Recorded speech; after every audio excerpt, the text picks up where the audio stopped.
Hi Hikaru.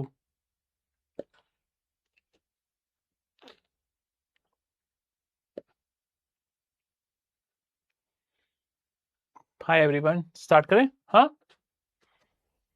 Hopefully you can hear me. हाँ, आराम से मेरे को सुन पा रहे हो? वॉल्यूम सब कुछ ओके है?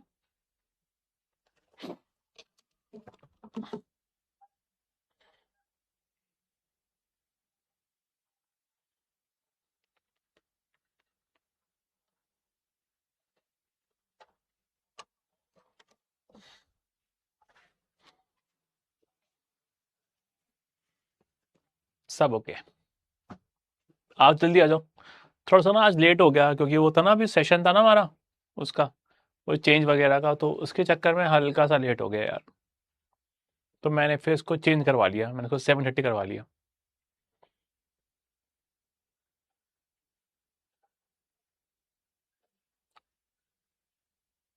हम्म। गाइस स्टार्ट करूं मैं? हाँ।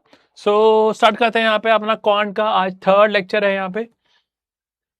ठीक है, आज हम यहाँ पे देखो, जो मैं टॉपिक कवर करने वाला हूं आज यहाँ पे, ठीक है, ये हल्का सा this topic is more link with quant या इकोनॉमिक्स।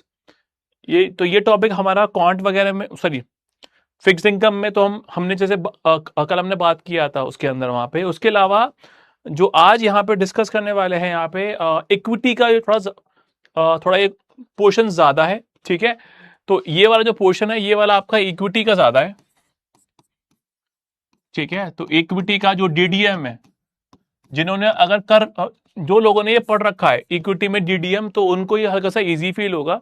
लेकिन अगर देखा जाए तो ये मेन टॉपिक इक्विटी का है, डीडीएम का। उसके अलावा आज हम करेंगे इकोनॉमिक्स का, देखेंगे एक टॉपिक।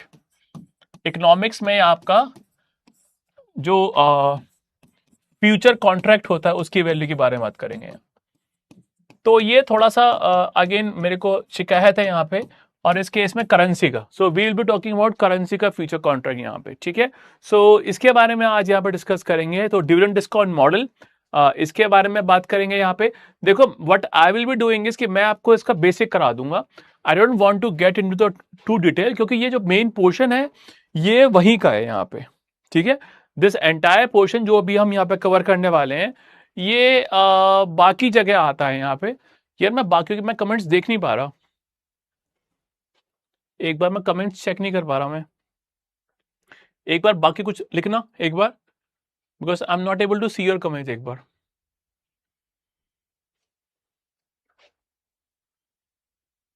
ट्राई करता हूँ मानव। ठीक है, ठीक है गाइस, तो चलो स्टार्ट करते हैं यहाँ पे। ठीक है, तो अगेन ये तो BA2 हमारे यहाँ पे। बिफोर आई डू दिस, मैं एक रफली मेरे को बता था यहाँ पे, ये हमने कवर कर लिया था। दिस वी कवर्ड यस्टरडे यहाँ पे। ठीक है, उसके अलावा ओके, सपोज कि ये वाला अगर मैं क्वेश्चन कराऊं मैं आपको यहाँ पे, एंड मैं आपसे बोलूं कि ये वाला क्वेश्चन आप कंप्यूट करो यहाँ पे। अब इस केस में बोल रहा है कि जो आपका लोन है वो 2000 का है, और इसमें मंथली, और इसमें जो लोन है वो पेबल आपका एनुअली है यहाँ पे। ठीक है, तो इस केस पे आपका जो पीवी है वो हो गया माइनस का 2 लाख 2000। एन है वो है 13 ईयर्स, I/Y है 6%, और PMT है मेरा,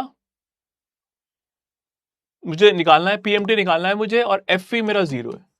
please put all the values and you will get your answer. PV आपका माइनस का 2000, एन एन आपका 13 है, इंटरेस्ट रेट आपका 6% है, और FV आपका 0 है। Just tell me the answer, मैं भी ट्राई करता हूँ।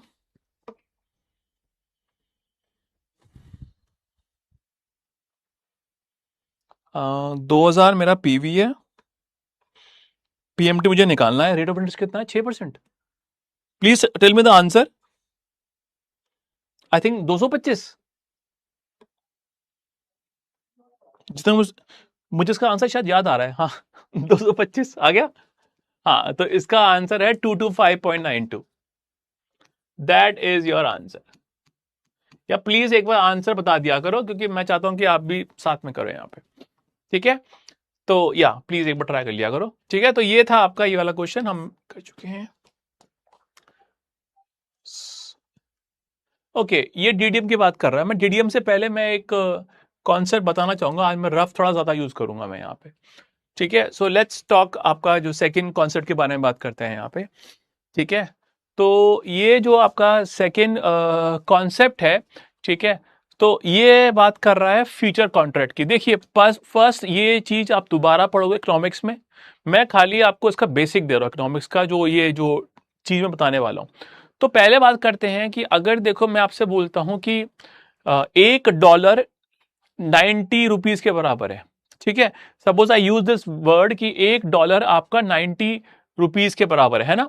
अब इस केस में हम उसको रेफर करते हैं 90 रुपीज पर डॉलर।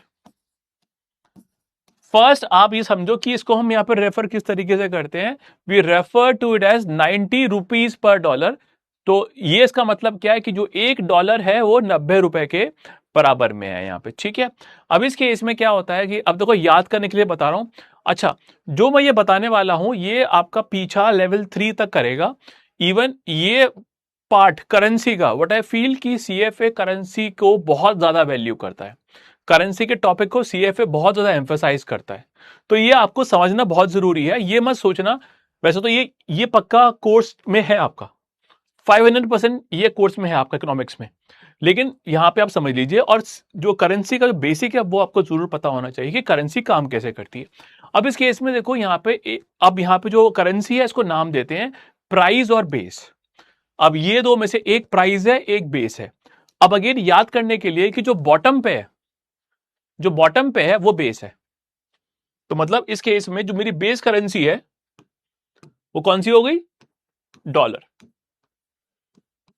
ये आपकी बेस करेंसी हो गई, ये इसका रेफरेंस बोलते हैं यहां पे। और ये आपकी हो गई प्राइस करेंसी। तो प्राइस और बेस ये आपको पता होना चाहिए कि इस तरीके से यहां पे प्राइस और बेस वगैरह इस तरीके से रेफर करते हैं यहां पे। एंड लाइक आई सेड कि इसका मतलब क्या है कि जो $1 है वो आपका 90 रुपीज के बराबर है यहां पे, ठीक है। नाउ इस केस में अगर मैं आपसे बात बोलूं कि सपोज देखो ये रेट है आज का, मान लीजिए कि 90 रुपीज पर डॉलर ये आज का रेट है। अब सपोज कि मैंने आपसे बोला कि मुझे रेट बताओ फ्यूचर का, ठीक है। तो यहां पे मैं बात कर रहा हूं कि मुझे यहां पे रेट निकालना है फ्यूचर का, विच इज 1 साल बाद का। तो मुझे यहां पे रेट निकालना है 1 साल बाद का यहां पे, ठीक है। तो जो 1 साल बाद का जो रेट है, ठीक है, उसके लिए मेरे को चाहिए दोनों कंट्री के इंटरेस्ट रेट। तो यूएसए का जो इंटरेस्ट रेट है वो मान लीजिए 2% है, और जो भारत का इंटरेस्ट रेट है इंडिया का वो मान लीजिए 7% है। तो यहां पे मैंने बोला कि ओके ये रेट है 90 रुपीज पर डॉलर, और इस केस में मुझे यहां पे निकालना है कि 1 साल बाद क्या रेट होगा। अगर मैं वो निकालने की कोशिश कर रहा हूं तो ये है हमारा फ्यूचर कॉन्ट्रैक्ट करेंसी का। So we are talking about future contract currency का। ये टॉपिक आप दोबारा पढ़ोगे इन केस ऑफ डेरिवेटिव्स। तो ये टॉपिक आप दोबारा पढ़ोगे इन केस ऑफ डेरिवेटिव्स यहां पे, बट स्टिल यहां पे 90 रुपीज पर डॉलर का आपका रेट वगैरह है यहां पे, और ये मुझे रेट गिवन है यहां पे। नाउ इस केस में मैं एक फॉर्मूला यूज करता हूं। अगर आपको याद होगा हमारा जो फॉर्मूला था, बेसिक फॉर्मूला था जो हमारा कंपाउंडिंग का, वो क्या था, F इज इक्वल टू, अब ये जो रेट है आज का उसको S बुलाते हैं, स्पॉट रेट। तो F मतलब कि फ्यूचर का जो रेट है इज इक्वल टू S मतलब आज का rate, 1 plus interest price currency का upon 1 plus interest base currency का, पावर टी। इस तरीके से आप यहां पे कंप्यूट कर सकते हो फ्यूचर का इंटरेस्ट रेट, सॉरी फ्यूचर का रेट ऑफ करेंसी। तो ये हम तरीका यूज करते हैं टू कंप्यूट द कि 1 साल बाद क्या रेट वगैरह होगा फ्यूचर का। अगर मैं इसमें वैल्यूज पुट करूं, जो आज का रेट था वो था 90 रुपीज पर डॉलर। अगेन इस केस में जो प्राइस करेंसी कौन सी है यहां पे, इन दोनों में से प्राइस करेंसी कौन सी है, रुपीज। तो भारत का रेट ये प्राइस करेंसी हो गई है ना, और जो ये आपका हो गया बेस करेंसी का इंटरेस्ट रेट। ये वाला पार्ट ओके है। तो इस केस में हम उसको कैसे कर सकते हैं, यहां पे 90 इंटू भारत का रेट था 1.07 पावर 1 अपॉन 1.02 पावर 1। इसको सॉल्व करोगे तो आपका 1 साल बाद का रेट वगैरह आ जाएगा यहाँ पे, और वो आपका रफली होना चाहिए 94.5 के आसपास। जस्ट कंप्यूट करना एक बार, यहां पे कितना आ रहा है।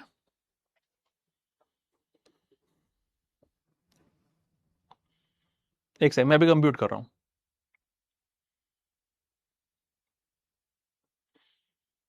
तो ये आपका रेट वगैरह हो गया फ्यूचर का।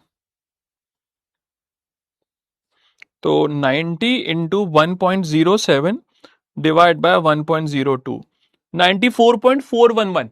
Yes, thank you. 94.411 ये आपका हो गया फ्यूचर का रेट।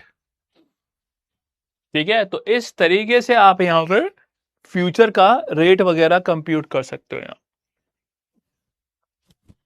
ठीक है, तो ये तरीका होता है कंप्यूट करने का, इसमें किसी को डाउट तो नहीं है। हाँ बिल्कुल, that rate will be given to you. Country का जो इंटरेस्ट रेट है ना, जो कि गिवन था इस वाले केस में था हमारा 7 और 2%, that will be given to you. बस खाली आपको ये निकालना पड़ेगा यहाँ पे कि इस केस में ये आपको निकालना पड़ेगा कि जो रेट है वो कौन सा है, प्राइस किसका है, बेस किसका है। तो अगर आपने 1.02 को ऊपर लिख दिया और 7 को नीचे लिख दिया तो आपका आंसर गलत आ जाएगा। अच्छा मुझे बताओ इस केस में देखो सी, तो उस केस में सेम फॉर्मूला यूज करोगे, उसके लिए वहां पर साइन नेगेटिव कर दोगे। बट नेगेटिव इंटरेस्ट रेट तो बहुत रेयर केसेस में होता है ना। Don't think I have seen anywhere कि वहां पे नेगेटिव इंटरेस्ट रेट हो। और अगर होता भी है so that is a case of deflation, जो कि खाली जापान फेस करता है ज्यादातर, वो भी बाहर आ गया डिफ्लेशन से।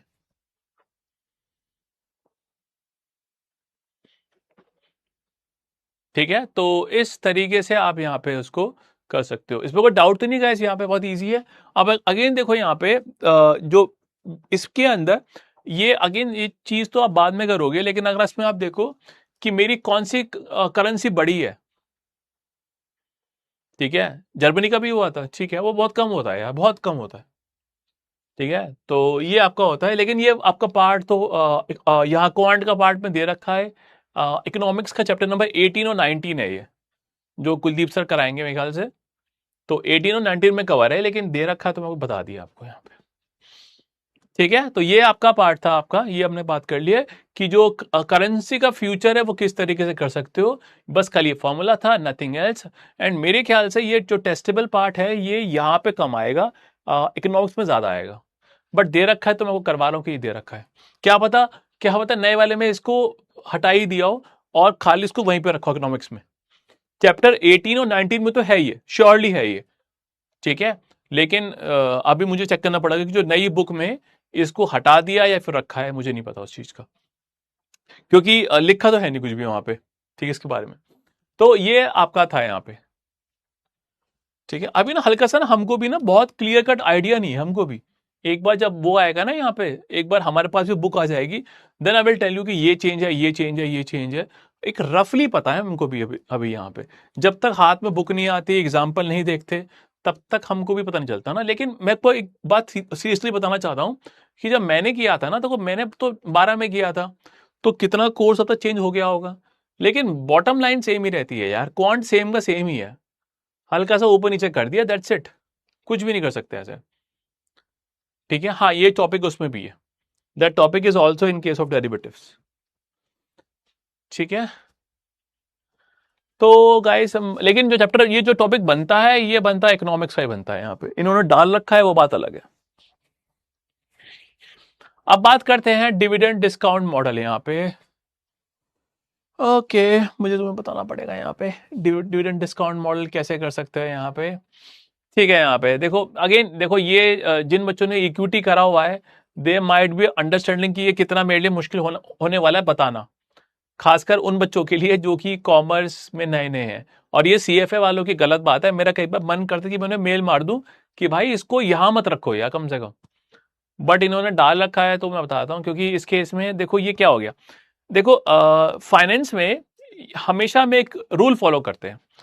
वो रूल क्या है हमारा, वो ये रूल ये है कि किसी भी चीज का जो कीमत आज, किसी भी चीज का जो आज की वैल्यू क्या होती है, सपोज हम बोलते हैं कि सपोज कि मान लो कि एक प्रॉपर्टी है या कुछ भी मान लीजिए आप, जो उसकी आज की वैल्यू है, आज की वैल्यू है मतलब टाइम जीरो की वैल्यू है, वो क्या होगी कि हम क्या करते हैं, हम कैश फ्लो फोरकास्ट करते हैं फ्यूचर के और उसका पीवी निकाल देते हैं। ये उस जो ये फिर उस चीज की वैल्यू होती है कि we try to forecast the cash flow of the future. हमने फोरकास्ट करा कि ये होंगे cash flow, so we try to forecast cash flow. Suppose पहले साल, दूसरा, तीसरा, चौथा, पांचवा, छठा, मान लो कि वो चीज कोई भी है, मान लो कि वो कोई भी चीज हो गई यहाँ पे, मान लो कि सपोज कि कोई प्रॉपर्टी हो गई या बॉन्ड हो गया। बॉन्ड का जो प्राइस निकालते हैं बिल्कुल सेम तरीके से निकालते हैं। हम क्या करते हैं, हमने उसके कैश फ्लो फोरकास्ट करे। जैसे कि मैंने कहा कि बॉन्ड ना 50 रुपए देगा इंटरेस्ट, 50 रुपए, 50 रुपए, 50 रुपए, 50 रुपए, 50 रुपए, 50 रुपए।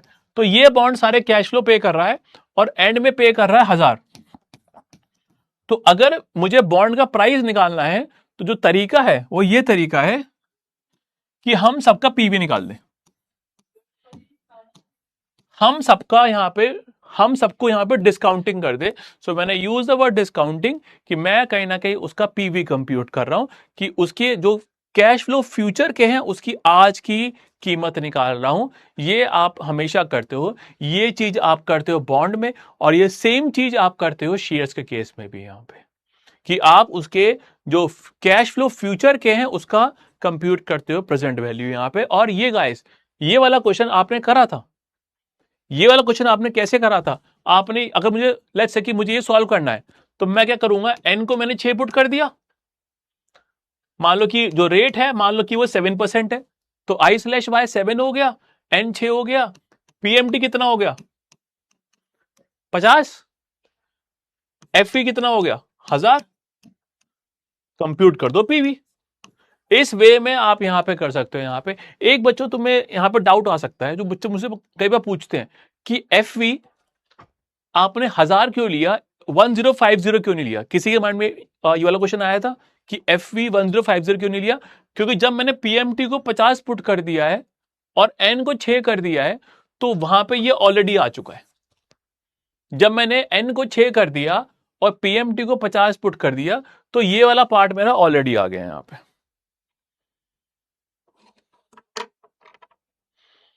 ठीक है, तो इस तरीके से आप उसको कर सकते हो यहां पे।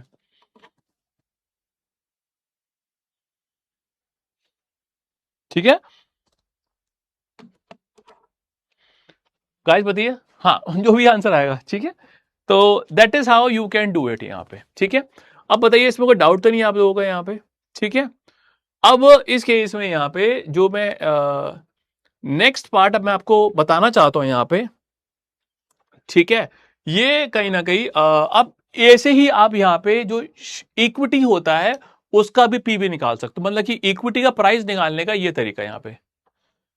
देवजीत, मैं वो चीज बोल रहा था कि जब आपने एन को 6 पुट कर दिया और पीएमटी आपने 50 लिख दिया, तो जो BA2 है ये बोलता है कि हमारे कैश फ्लो 50 50 50 50 50 50, मतलब कि आपका 50 का कैश फ्लो 6 बार आ गया।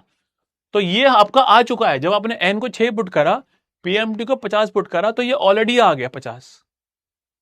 तो अगर आप यहां पे 1050 कर दोगे एफवी को तो वो 2 बार आ जाएगा। इसीलिए हम यहां पे एफवी को 1000 करते हैं, ना कि वो। नहीं नहीं नहीं नहीं, प्रथम जो सही तरीका है वो यही तरीका है। अगर आप तो आप अगर एन को 5 पुट करोगे, ठीक है, अब देखो आपको तो आप अगर एन को 5 पुट कर रहे हो प्रथम, तो उस केस में लेकिन जो आपका 1000 है वो 5वें साल में नहीं है, वो छठे साल में। ठीक है, तो इसीलिए हमने यहाँ पे एफ को 1000 पुट किया और एन को 6 पुट करा, क्योंकि हमारा जो ये 1000 का कैश फ्लो है ये 5वें साल में नहीं है, वो छठे साल में। बट ये बच्चे को कॉमन डाउट पूछते हैं यहाँ पे कई बार कि वो क्यों नहीं, क्योंकि आप ये समझो ना कि कैलसी काम कैसे कर रहा है। तो इस तरीके से काम कर रहा है वो। ठीक है, तो इस केस में आप इसको ऐसे कर सकते हो।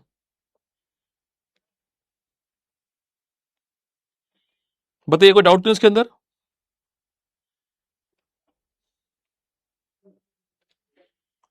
ठीक है, तो इस तरीके से आप यहाँ पे कर रहे हो यहाँ पे। अब इसी केस में गाइस अगर मैं आपको बताऊं कि इसी केस में ऐसे ही सेम कॉन्सेप्ट को यूज करके आप कंप्यूट कर सकते हो शेयर प्राइस का। लेकिन शेयर प्राइस में जो हमारा कैश फ्लो होता है, होपफुली सबको पता है कि शेयर क्या होता है, कि एक तरह से आप वहां पे कंपनी की ओनरशिप करो।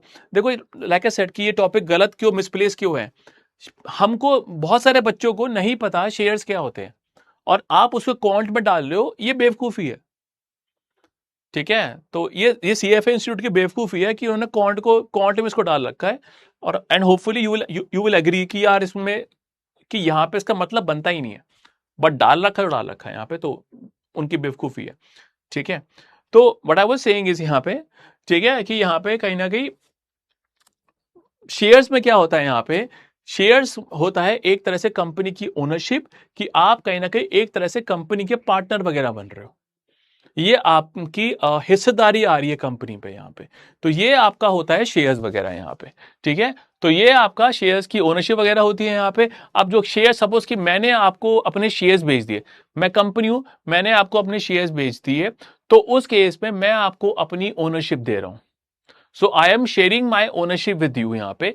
तो उस केस में when I am sharing my ownership with you यहाँ पे, तो उस केस में यहाँ पे मैं आपको प्रॉफिट में से एक देता हूं हिस्सा।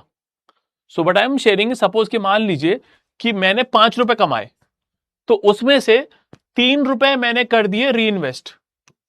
मतलब सो मैंने यूज दिस वर्ड री इन्वेस्ट, कि मैंने बिजनेस को वापस डाल दिया। मैंने 5 रुपए कमाए, 3 रुपए मैंने वापस लगा दिए बिजनेस पे, और 2 रुपए मैंने बांट दिए। तो जो 2 रुपए मैंने बांट दिए वो होता है हमारा डिविडेंड। जिनको नहीं पता इन केस ऑफ शेयर्स, मैं आपका बेसिक क्लियर कर रहा हूं कि जो ये होता है डिविडेंड, मतलब कि that is part of profit जो कंपनी अपने शेयर होल्डर्स को बांट रही है। So the portion of profit that the company is giving in the form of dividend, that is your, ठीक है, ये आपका होता है यहां पे। ठीक है, तो इस तरीके से आप यहां पे कर सकते हो यहां पे। ठीक है, बताइए कोई इस पर डाउट तो नहीं है? ठीक है, नाउ इस केस में यहां पे अब देखो क्या होता है कि अब जो डिविडेंड है, तो जो डिविडेंड है वो एक तरह से कैश फ्लो हो गया जो कंपनी बांट रही है। तो इस केस में जो उसका प्राइस है यहां पे, वो क्या होता है, उसका लॉजिक क्या है कि फ्यूचर में मिलने वाले जो डिविडेंड है, मतलब डिविडेंड पहले साल का, डिविडेंड दूसरे साल का, थर्ड का, फोर्थ का, फिफ्थ का, ये आप कहीं ना कहीं आप फोरकास्ट कर रहे हो। देखो बॉन्ड के केस में तो हमें पता है कि इंटरेस्ट मिलेगा 50 रुपए और एंड में मिलेगा 1000, लेकिन यहां पे हमको फोरकास्टिंग करनी पड़ेगी। यहां पे हमको फोरकास्टिंग करनी पड़ेगी, तो हम इन सारे कैश फ्लो का पीवी निकालेंगे। तो इस तरीके से आप यहां पे शेयर प्राइस वगैरह कंप्यूट करते हो कि आपने यहां पे जो फ्यूचर के कैश फ्लो थे उनका पीवी निकाल लिया। That is how you do this kind of thing. आप जो करते हो वो इस तरीके से करते हो यहां पे। मुझे बताइए फिलहाल ये ओके है नहीं यहां पे? ठीक है, तो इस केस पे आप करते हो, देखो यहां पे। ठीक है, अब देखो जो डिविडेंड है वो तो हमको मिलते रहेंगे यहां पे। सपोज कि मैंने कहा कि 5वें साल में मैंने फोरकास्ट करा कि शेयर प्राइस है मान लो 50 रुपए, ये चलो 150 रुपए। तो फिर हमने कहा कि बॉन्ड का जो शेयर है उसका प्राइस क्या हो गया, इन सारे जो डिविडेंड है उनका पीवी, राइट, और ये वाला भी पीवी। तो इस तरीके से आप यहां पे उसकी पीवी वगैरह कंप्यूट कर सकते हो। ठीक है, अब मैं आपको एक सिंपल क्वेश्चन देता हूं।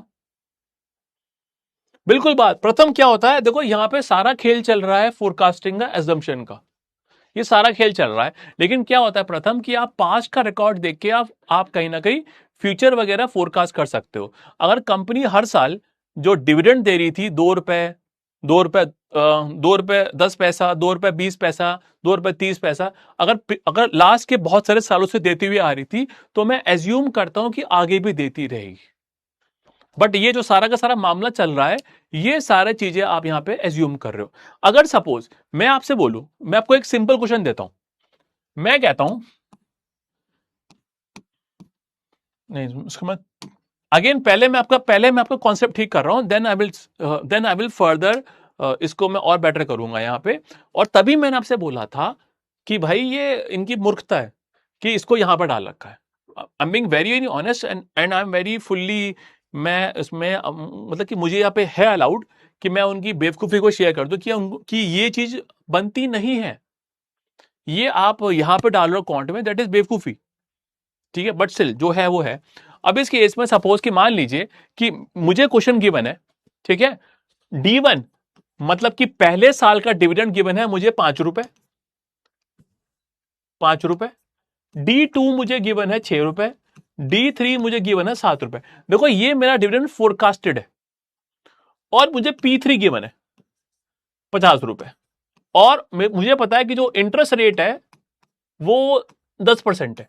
तो मुझे ये सारी जानकारी मान लीजिए क्वेश्चन में गिवन है, यहां पे ये सारी जानकारी मुझे गिवन है। D1 गिवन है 5, D2 गिवन है 6, D3 गिवन है 7, और P3 गिवन है मुझे कितना था, 50 रुपए। अब इसमें अगर मैं इसको यहां पे लिखूं, अपने टाइमलाइन पे लिखूं, मैं लिखूंगा ये मेरा है 5 रुपए, 6 रुपए, 7 रुपए और 50 रुपए। ये सारे आपके कैश फ्लो है। अब देखो यहां पे आपका हमारे कैश फ्लो अलग अलग हैं।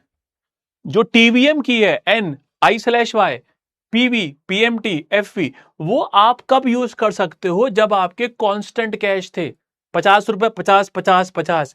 लेकिन यहां पे आप उसको यूज नहीं कर सकते, यहां पे जो टीवीएम की है उसको यूज नहीं कर सकते। लेकिन आप एक चीज कर सकते हो, P3 क्या है, 3 साल बाद का प्राइस। ये मैं आपको बस सिखाता हूं कि ये मैंने कैसे करा। पहले मैं आपको इसका मेन सिखा रहा हूं कि ओके कि कैसे कंप्यूटेशन कर सकते हो। मैंने बहुत सिंपल लिया एग्जांपल इसका यहां पे, कि मैंने 3 साल बाद बोला कि प्राइस होगा शेयर का 50 रुपए, ये मैंने एज्यूम करा। फिलहाल के लिए मानिए कि ये सब चीजें मुझे क्वेश्चन में गिवन है कि 3 साल बाद शेयर का प्राइस होगा 50 रुपए। हमसे पूछ रहा है प्राइस, यहां पर हमसे P0 पूछ रहा है, मतलब प्राइस एट टाइम 0 पूछ रहा है यहां पे। So the question is asking me price at time 0, ठीक है। तो इसमें हमको ये कंप्यूट करना है। अब इस केस में आपने एक फर्स्ट क्लास में हमने जब वो कंप्यूट किया था money weighted return, when we computed money weighted return, तो उसमें आपको याद होगा हमने की को यूज किया था, विच वॉज CF की। प्रदीप आपका आंसर आ गया क्या? ठीक है, तो इस केस में आप क्या करिए, आपका ये जो दोस्त है BA2, इस पे जाइए, ये CF की प्रेस करिए। So first press the CF की, लेकिन पहले के इसमें डाटा वगैरह हो सकते हैं। सबसे पहले जो आपको स्टेप करना है कि CF की प्रेस करा, फिर आपने सेकंड दबा के CE प्रेस करा। तो ये पहले आपने काम करा कि आपने CF की प्रेस करके सेकंड दबा के CE प्रेस करा। इससे पहले का जो वर्क है वो हट जाएगा। अगर ये स्टेप नहीं करा तो पहले की वैल्यू पुट रह जाएगी। हमेशा आपको CF की प्रेस करने पे तो आप पहले जो क्लियर वर्क कर दीजिए ताकि पहले का डाटा वगैरह हट जाए, फिर आपका CF की आपको दिखाई देगा यहां पे ना। इस केस में आपको क्या करना है, यहां पे आपको देखो CF0 आपको दिखाई देगा और वहां पे 0 लिखा होगा, उसको मत छेड़ो, डोंट टच इट। CF0 पे आप ऐसे चले जाओ और आप ये जो डाउन की प्रेस कर दो। तो CF0 पे गए, आपने डाउन एरो की प्रेस कर दिया, तो यहां पे आपने डाउन एरो की प्रेस कर दिया बिना उसको छेड़े। आपका C01 आएगा। C01 है cash flow eight year 1, C01 है कैश फ्लो एट ईयर 1, और वो था मेरा 5 रुपए। तो आप 5 लिख के एंटर प्रेस कर दीजिए। अगेन एंटर प्रेस करना मत भूलना, फिर बाद में आपका आंसर नहीं आएगा। और 2 बार डाउन प्रेस कर दो। तो आपने यहां पे C015 लिखा और आपने एंटर प्रेस कर दिया और 2 बार डाउन प्रेस कर दिया, डाउन की ये रहा। फिर आप C02 पे आए, मतलब कैश फ्लो एट ईयर 2 ना, वो था 6 रुपए। 6 पुट करिए, अगेन एंटर और 2 बार डाउन। ठीक है गाइस, फाइनली आपको क्या करना है, आपको यहां पे C03 पे आप पहुंच जाओगे। और थर्ड साल पे जो कैश फ्लो था, एक तो 7 रुपए था, साथ ही में 50 रुपए था। तो थर्ड ईयर में जो कैश फ्लो था वो 57 था, 7 रुपए और 50 रुपए यहां पे। नाउ इसको आप पुट करिए, ये आपका हो गया, अगेन प्रेस एंटर। बताइए पहले ये वाला जो स्टेप मैंने आपको बताया, इसमें कोई डाउट तो नहीं है? प्लीज कमेंट्स में एक बार लिख दो क्लियर कि तुम्हें ये स्टेप्स वगैरह समझ में आ गई है और ये सारे वैल्यूज आप पुट कर चुके हो। ये एक बार आप बोल दिया करो कमेंट्स में कि क्लियर है या नहीं, ठीक है?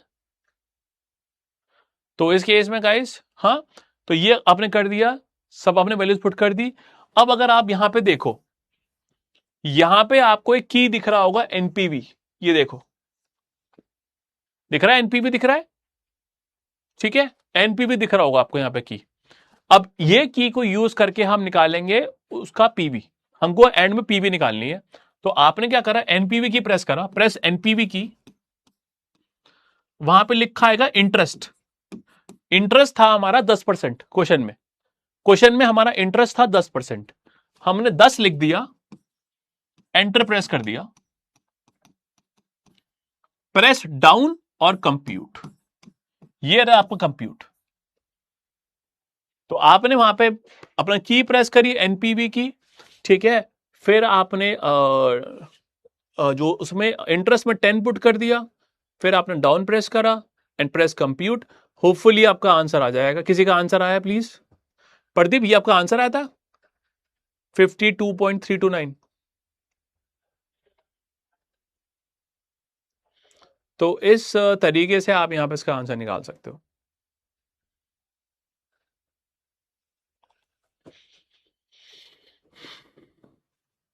बताइए गाइस। हाँ, 52.39।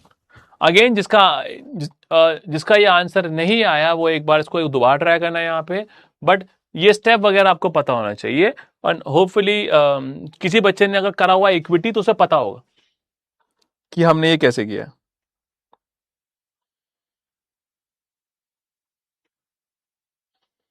ठीक है, तो हम इस तरीके से उसको कंप्यूट कर सकते हैं आप।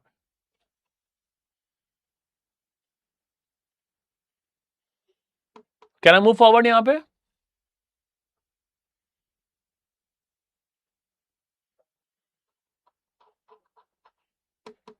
ठीक है, तो ये आपका एक तरीका है जिससे आप यहां पे अपने BA2 से बॉन्ड का पीबी, बॉन्ड का स्टॉक प्राइस कंप्यूट कर सकते हो। Hopefully we are good in this यहां पे। ठीक है, तो ये आपका हमने बॉन्ड का प्राइस वगैरह कंप्यूट कर दिया यहां पे। अब देखो गाइस, मैंने कुछ बातें आपको ढंग से बताई नहीं है, क्योंकि मुझे था कि पहले मैं आपको सिखा दूं कि आप कैसे कर सकते हो। एक सेकेंड, ये अटक कैसे गया? ठीक है, ये वाला पार्ट हो गया। यहाँ पे हमने ये क्वेश्चन किया था। किसी और का इस रिगार्ड्स में डाउट तो नहीं बचेगा? किसी का डाउट तो नहीं पहले का मैंने मिस कर डाउट वगैरह? ठीक है, तो इस में जो बच्चों के मन में कई बार क्वेश्चन आता है कि अगर कंपनी डिविडेंड ना दे, देखो अगर कंपनी डिविडेंड नहीं देती, सारा का सारा पैसा ही री इन्वेस्ट कर देती है, तो उसके लिए हमारे पास दूसरे मॉडल्स होते हैं। हम ये भी कर सकते हैं कि उसका कंप्यूट कर दे फ्री कैश फ्लो, कि कंपनी में कितना कैश रखा हुआ है खाली फ्री, हम वो भी यूज कर सकते हैं। वो आप लेवल 2 में पढ़ते हो, इवन लेवल 1 में हल्का सा बेसिक पढ़ते हो। एक टॉपिक है free cash flow to the firm, वो टॉपिक आपका रिपीट है डेरिवेटिव्स में, एक आपका रिपीट है इक्विटी में, और एक आपका रिपीट है FSA में। तो ये भी मॉडल वगैरह होता है। तो अगर कंपनी डिविडेंड नहीं देती तो हम ये वाला मेथड यूज कर सकते हैं, लेकिन फिलहाल हम स्टिक करते हैं डिविडेंड पे। ठीक है, अब अगर सपोज कि देखो मैंने आपसे बोला था कि मुझे अगर उसका प्राइस आज निकालना है, ठीक है, तो अब so like I show you कि हमारा यहां पे हमको डिविडेंड फोरकास्ट करने पड़ेंगे। हमको D1, D2, D3 फोरकास्ट करना पड़ेगा, इवन P3 भी। ठीक है, तो पहले मैं आपको सिखाता हूं कि जो आप D1, D2, D3 कैसे फोरकास्ट कर सकते हो।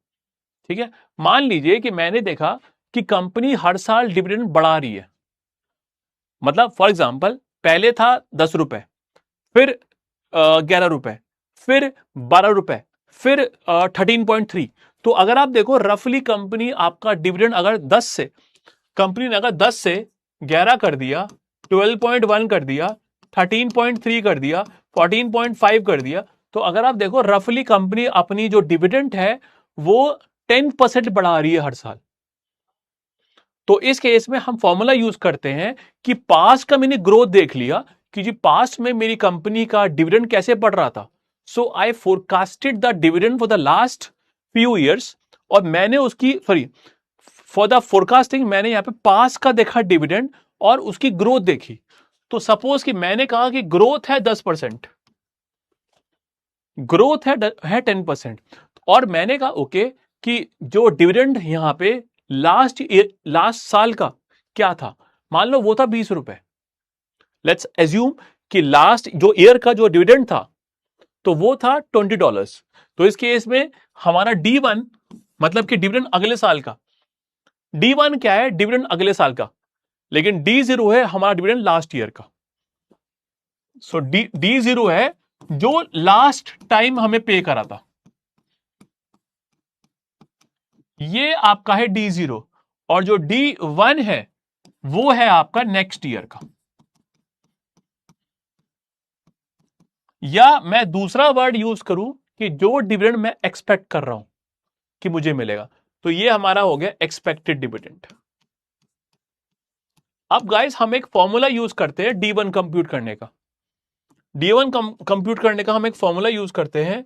तो D1 कंप्यूट करने का जो फॉर्मूला है वो है आपका D0 इंटू 1 प्लस जी।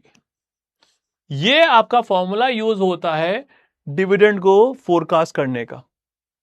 D0 upon D0 into 1 plus जी, और जो G है वो आपकी ग्रोथ है जो आपने पास्ट के एनालिसिस के बेसिस पे देखी है कि पास्ट में जो ग्रोथ थी वो थी 10%। तो अगर D0 मेरा 20 रुपए है,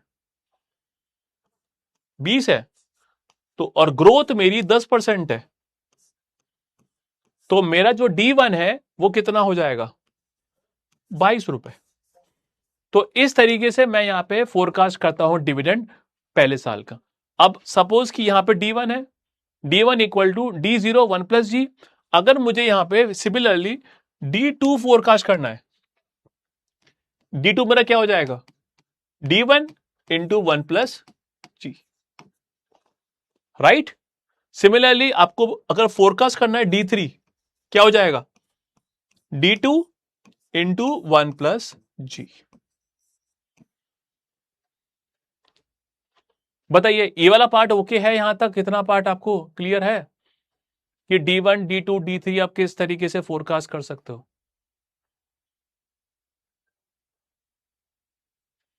हाँ, तो इस तरीके से आप यहां पे D1 D2 और D3 वगैरह आपने यहां पे फोरकास्ट कर लिया है। यहां पे गाइस एक बार प्लीज एक बार लिख दो कि ये क्लियर है या नहीं, तभी मैं आगे बढ़ूंगा। क्योंकि देखो देखो जैसे मैंने बताया कि जो लोगों ने करा हुआ इक्विटी उनको तो लग रहा होगा कि मैं बहुत इजी टॉपिक है ये, लेकिन जिन्होंने नहीं करा हुआ उनको हल्का सा फील हो रहा होगा।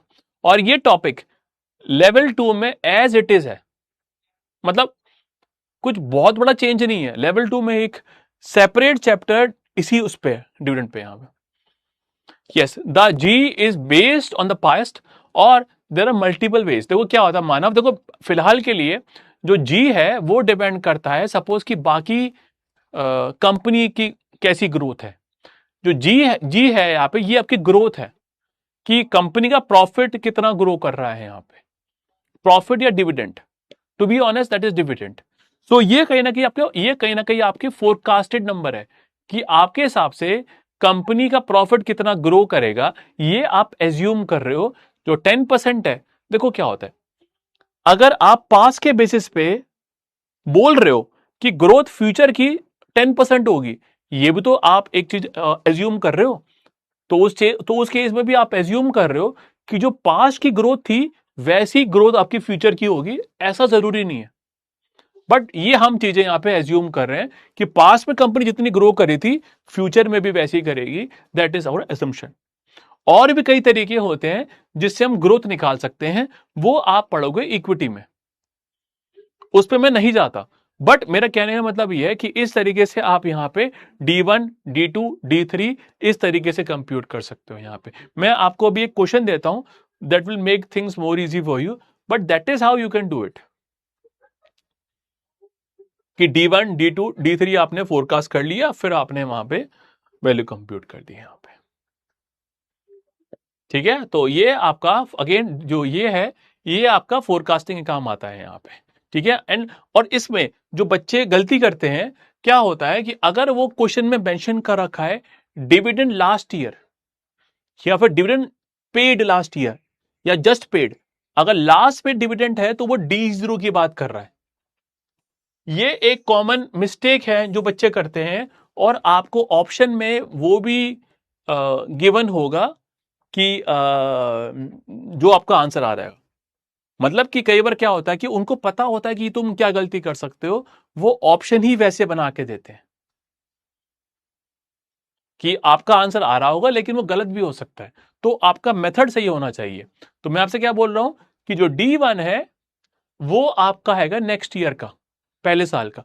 लेकिन अगर आपको क्वेश्चन में मेंशन है कि डिविडेंड लास्ट पेड या लास्ट ईयर, तो वो आपका D0 है। हल्का सा लैंग्वेज में आपको ध्यान देना पड़ेगा क्वेश्चन के।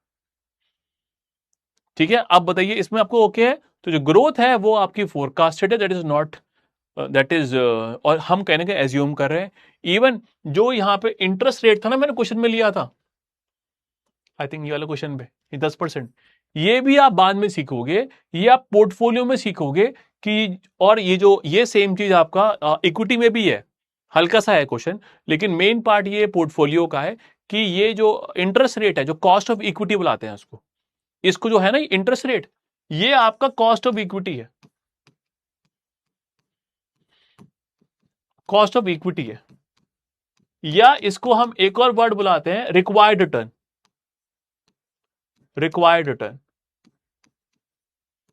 अब आपके मन में आएगा कि ये रिक्वायर्ड रिटर्न है क्या वाला? जो ये रिक्वायर्ड रिटर्न है, ये क्या होता है कि जो आपका पर्सन शेयर्स में पैसा लगा रहा है, so the person who is putting the money in the shares, वो कम से कम कितना मांग रहा है return, that is this required return. So if someone is putting money in the shares, how much they're asking for return? Portfolio मेरे पास है, शायद portfolio मेरे पास है, मेरे पास आई थिंक, क्योंकि सर पे इक्विटी, कॉर्पोरेट, इकोनॉमिक्स और ऑल्ट है, मेरे पास ये सब चीजें हैं। बाकी के ethics, FSA, equity, equity sir के पास है, फिक्स्ड इनकम मेरे पास है। तो जो नंबर्स वाले हैं ना वो मेरे पास है, फिक्स्ड इनकम मेरे पास है, जिसमें बच्चों को सबसे ज्यादा दिक्कत होती है वो मेरे पास है। FSA बहुत लंबा होता है, वो मेरे पास है। ठीक है, बट चलो ओके, वो तो कोई बात नहीं है। ठीक है, तो ये आपको इस तरीके से आप यहाँ पे कर सकते हो। यहाँ पे तो कॉस्ट ऑफ इक्विटी वगैरह आप यहाँ पे देखो, हम ये सब चीजें हम एज्यूम कर रहे हैं। मतलब सारा खेल ही है कि आपका कितना सही एजम्पशन, जो आप एज्यूम कर रहे हो वो कितना बढ़िया है, वो वही पूरा खेल है यहाँ पे। ठीक है, तो ये इस तरीके से आप यहाँ पे कर सकते हो। यहाँ पे क्या ना, मूव फॉरवर्ड यहाँ पे। अब मैं आपको, अब एक मुझे फाइनल चीज बतानी है। अब ये P3 है ना, ये 50 था ना, ये जो P3 था ना, P3, ये मैं कैसे फोरकास्ट कर सकता हूं? देखिए, P3 के केस में किसी को याद है कि एक हमारा मॉडल था, जो लोगों ने करा हुआ equity, tell me the model का नेम फटाफट से कमेंट्स में, कि वो कौन सा मॉडल था। एक मॉडल है गॉर्डन ग्रोथ मॉडल।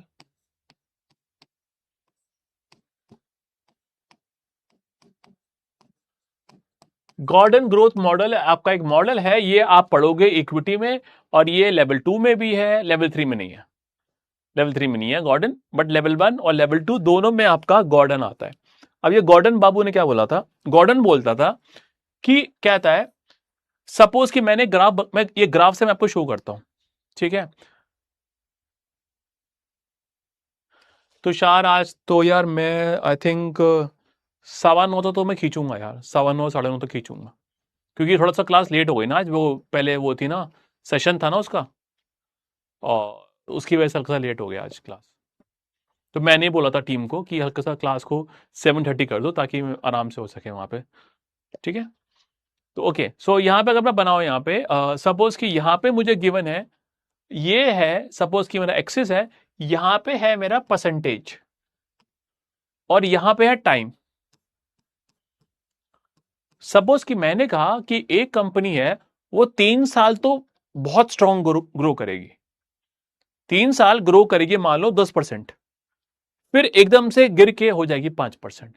तो अगर मैं ग्रोथ वगैरह फोरकास्ट कर रहा हूं, अगेन देखो दोबारा बात वही, सारा मामला चल रहा है फोरकास्टिंग का। पहले मैंने कहा कि 3 साल मेरी जो ग्रोथ है वो है 10%, फिर एकदम से मेरा बिजनेस डाउन हो जाएगा और मेरी ग्रोथ हो जाएगी 5%। तो ये 3 साल के लिए मेरी ग्रोथ है 10%, और इस 3 साल के बाद constant for ever again till and 5%। तो ये मैंने फोरकास्ट करा। अब आपके मन में आएगा कि 10 से 5 एकदम से कैसे हो जाएगी। इसका एक जवाब है कि आप ये मान सकते हो कि सपोज ये भी तो हो सकता है कि कंपनी पे कोई पेटेंट हो। पेटेंट क्या होता है कि आपने कुछ साइंटिफिक, सपोज कि एक कंपनी है, उसने अगर दवाई बनाई है कोविड की मान लो, तो और वो उस पर पेटेंट है, तो अगर उस पर पेटेंट है तो वो दवाई कोई कॉपी नहीं कर सकता। तो कंपनी ने 3 साल वो यूज करा पेटेंट को, जो दवाई आप यूज कर रहे थे वो कोई कॉपी नहीं कर पाया, लेकिन उसके बाद में आपका पेटेंट एक्सपायर हो गया। तो इस केस में आपकी जो ग्रोथ है वो 10 से एकदम से 5 हो जाएगी। तो इस तरीके से, तो यहां पे फिर हमारा आता है गॉर्डन। गॉर्डन क्या बोलता है? गॉर्डन बोलता है कि अगर ऐसा हो रहा है 3 साल के बाद में जो आपकी ग्रोथ कांस्टेंट हो गई 5%, तो यहां पे आप P3 निकाल सकते हो। आप यहां पे P3 निकाल सकते हो, प्राइस एट ईयर 3। तो P3 निकालने का यह तरीका है कि, और ये तब भी लगेगा गॉर्डन, मतलब कि जो गॉर्डन है वो जब ग्रोथ है ज्यादा तब नहीं लगेगा। अगर ग्रोथ कांस्टेंट हो गई फॉर एवर के लिए तो गॉर्डन लगेगा खाली यहां पे। तो जो मैंने आपसे बोला था कि जो मैंने आपको एग्जांपल दिया था कि P3 मुझे गिवन था क्वेश्चन में, फॉर एग्जांपल P3 को कंप्यूट करने का जो तरीका है वो आए थे गॉर्डन। गॉर्डन ने बोला था, गॉर्डन ने एक फॉर्मूला दिया, फॉर्मूला कुछ ऐसे था कि प्राइस अगर मुझे निकालना है 3rd ईयर का मान लीजिए, तो मैं यहां पे लूंगा, ये मेरा फॉर्मूला था डिविडेंड 4थे साल का अपॉन R-G। ये फॉर्मूला है आपका गॉर्डन का कि अगर 3 साल के बाद में आपकी ग्रोथ कांस्टेंट हो रही है तो आप वहां पे P3 निकाल सकते हो।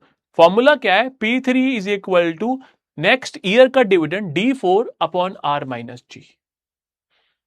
इस फॉर्मूला को यूज करके आप कर सकते हो। जो R है वो है आपका कॉस्ट ऑफ इक्विटी, मतलब कि हमारा रेट ऑफ इंटरेस्ट या डिस्काउंट रेट, और जो G है हमारी ग्रोथ है जो कि है 5%। मेरे एग्जांपल में जो G है वो मेरा है 5%।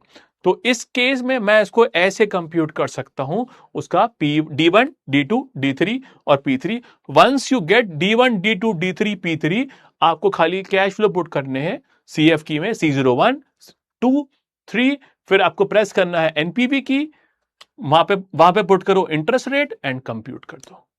तो ये पूरा आपका इस तरीके से आप कर सकते हो। दिस पार्ट इज ओके और नॉट? यार इक्विटी क्वांट से इजी लगता है? इक्विटी क्वांट से इजी है? लगता नहीं है। I have seen multiple students, multiple, endless, ठीक है। इवन जब मैं भी था, कोई मुझसे पूछे ना कि आपका स्ट्रॉन्ग पार्ट क्या है, कहता इक्विटी। कुछ है ही नहीं इक्विटी में देखा जाए तो। इक्विटी तो इंटरेस्टिंग भी है क्योंकि शेयर मार्केट से लिंक्ड है, ठीक है, और कहीं ना कहीं इजी भी है। इक्विटी तो सबका इजी रहता है। लेवल 2 में भी यू विल फाइंड सबसे इजी टॉपिक लेवल 2 का इक्विटी है, लेवल 3 का भी इक्विटी है, ठीक है। तो गाइस ये इस तरीके से आप यहां पे कंप्यूट कर सकते हो, ठीक है।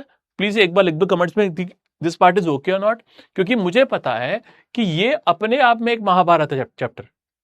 जो टॉपिक है दिस टॉपिक टेक्स टाइम, ठीक है, लेकिन मुझे आपको यहाँ पे क्वांट का ये टॉपिक है ही नहीं, बट मुझे बताना पड़ रहा है यहाँ पे, ठीक है। तो ये पेन है यहाँ पे ये चैप्टर, ठीक है। तो अगर मैं बात करूं यहां पे, सपोज कि मैं आपको एक क्वेश्चन देता हूं, मैं चाहता हूं कि आप ट्राई करिए, मैं कुछ टाइम बाद मैं उसको ट्राई करता हूं, ठीक है, उसको मैं आंसर लिख दूंगा। सपोज कि एक कंपनी ने बोला कि डिविडेंड पेड है, वो मान लीजिए 2 रुपए, ठीक है, मैं ट्राई कर सकता हूँ मानव, मेरा लेकिन मेरा फेवरेट है, जिसमें बच्चों के पसीने आते हैं उसमें वो मेरा फेवरेट है, ठीक है। जो लॉन्ग टर्म ग्रोथ है वो 10% है, और sorry, short term growth, short term growth है मतलब कि 2 साल की ग्रोथ है जो, और 2 साल बाद की जो ग्रोथ है वो है 5%।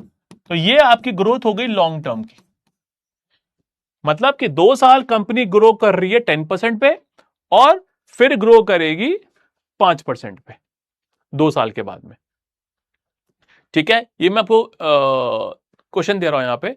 अब इस केस में आपको सपोज कि आपको जो आर है वो मान लीजिए 11% है, ये आर है आपका कॉस्ट ऑफ इक्विटी। इसकी मैं कंपटीशन आपको अभी नहीं बता रहा, ये आपका बाद में आता है, एक मॉडल है सीएपीएम, उसमें ये आएगा। बट ये जो कॉस्ट ऑफ इक्विटी है, ये होता क्या है, कॉस्ट ऑफ इक्विटी की कंपनी को यहां पे क्या पड़ रही है, कीमत पड़ रही है इक्विटी की, और आई कैन से कि जो शेयर होल्डर्स है वो फिर यहां पे कम से कम कितना मांग रहे हैं return, that is my cost of equity, या फिर रिक्वायर्ड रेट ऑफ इक्विटी, कि जो जो पर्सन मेरा शेयर परचेज कर रहा है वो मुझसे कम से कम कितना मांग रहा है, दैट इज आर और कॉस्ट ऑफ इक्विटी, ठीक है। तो इसका नाम है cost of equity,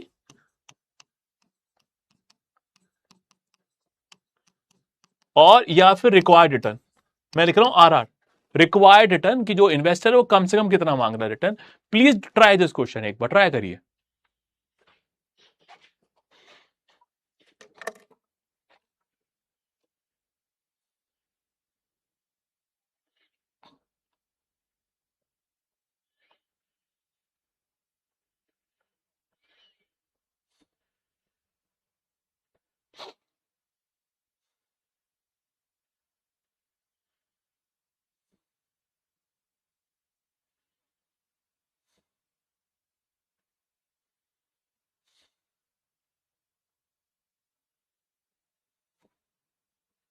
please try this question यहां पे।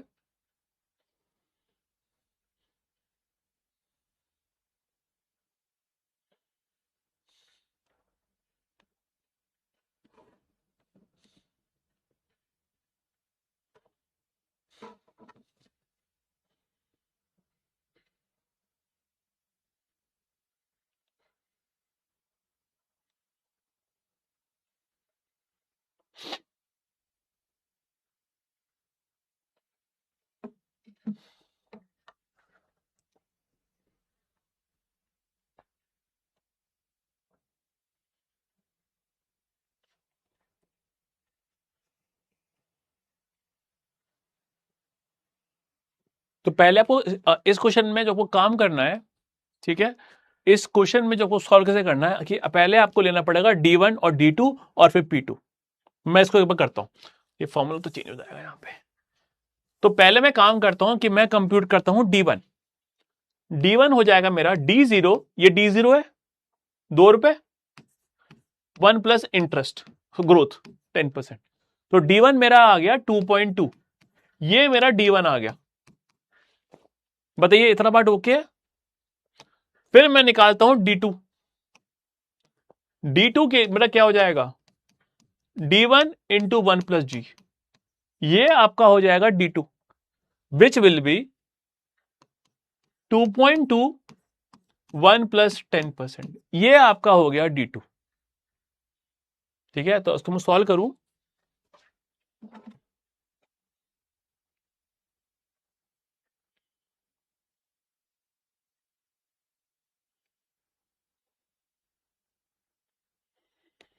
सॉल्व कर रहा हूं उसको,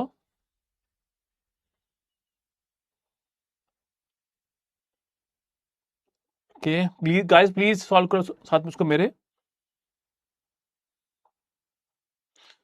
कैल्शियम में 2.2 इंटू 1.1, तो मेरा D2 आ गया मेरा 2.42, तो D1 मेरा आ गया ये, और D2 मेरा हो जाएगा 2.21 प्लस 10%, तो 2.42 मेरा हो गया D2।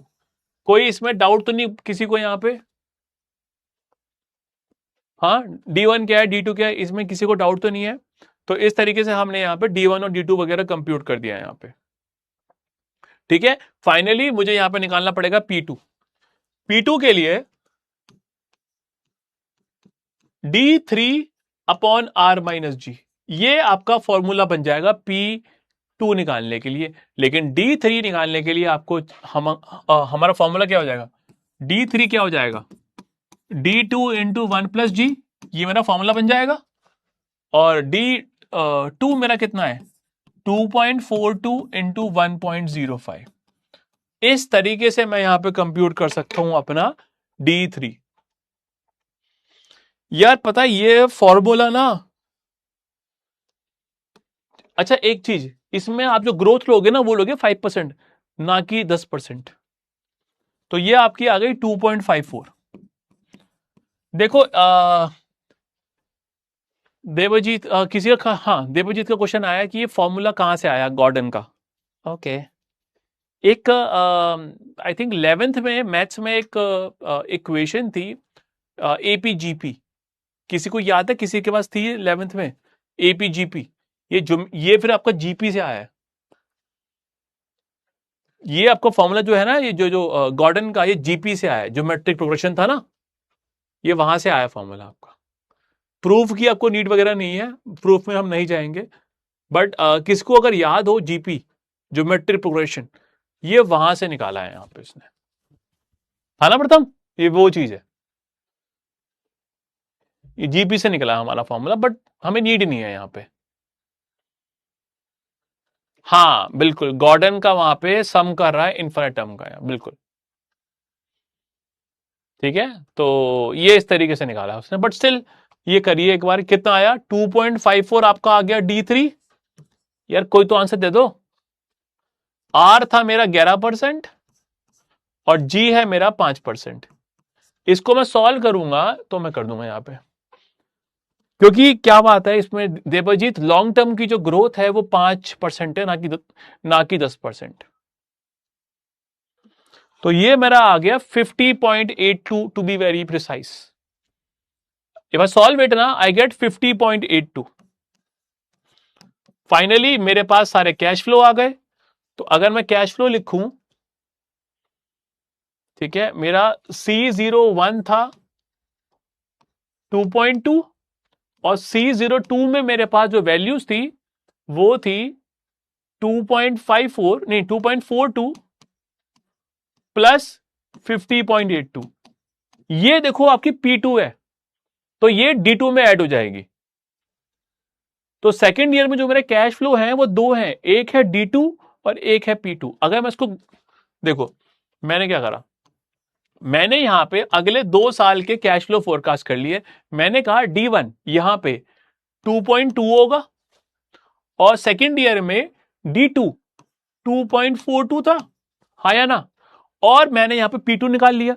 P2 मेरा आया था कितना, 50.81, कितना था यार, 50.82। तो 50.82 ये मेरा नाउ। अब इस केस में अगर मैं कैश फ्लो पुट करूंगा तो मैं फिर यहां पे दोबारा CF की प्रेस करूंगा, पहले याद से उसको सेकंड दबा के CE कर दूंगा, क्लियर कर दूंगा, फिर C01 में आऊंगा। C01 में मैं लिखूंगा 2.2, एंटर, 2 बार डाउन, और C02 में मैं लिखूंगा 50.82 प्लस 2.42, 50.82 मेरा 53.24 आ गया C02 में। फिर मैं क्या करूंगा, अपना फाइनल काम NPV प्रेस करा, उसमें इंटरेस्ट पुट करा 11%, 11, स्क्रॉल डाउन करा, CPT, मुझे बच्चे आंसर बता रहे हैं 42.33 या 35। इतना डेसिमल की कोई दिक्कत नहीं है। तो इस तरीके से आप इसको कंप्यूट कर सकते हैं।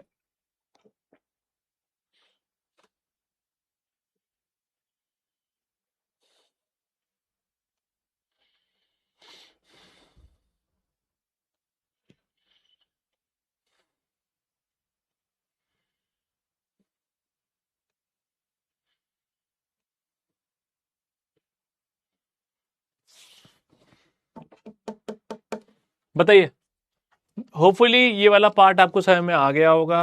और मैंने पहले ही बोला था कि ये टॉपिक है ही बेकार सा। ठीक है, तो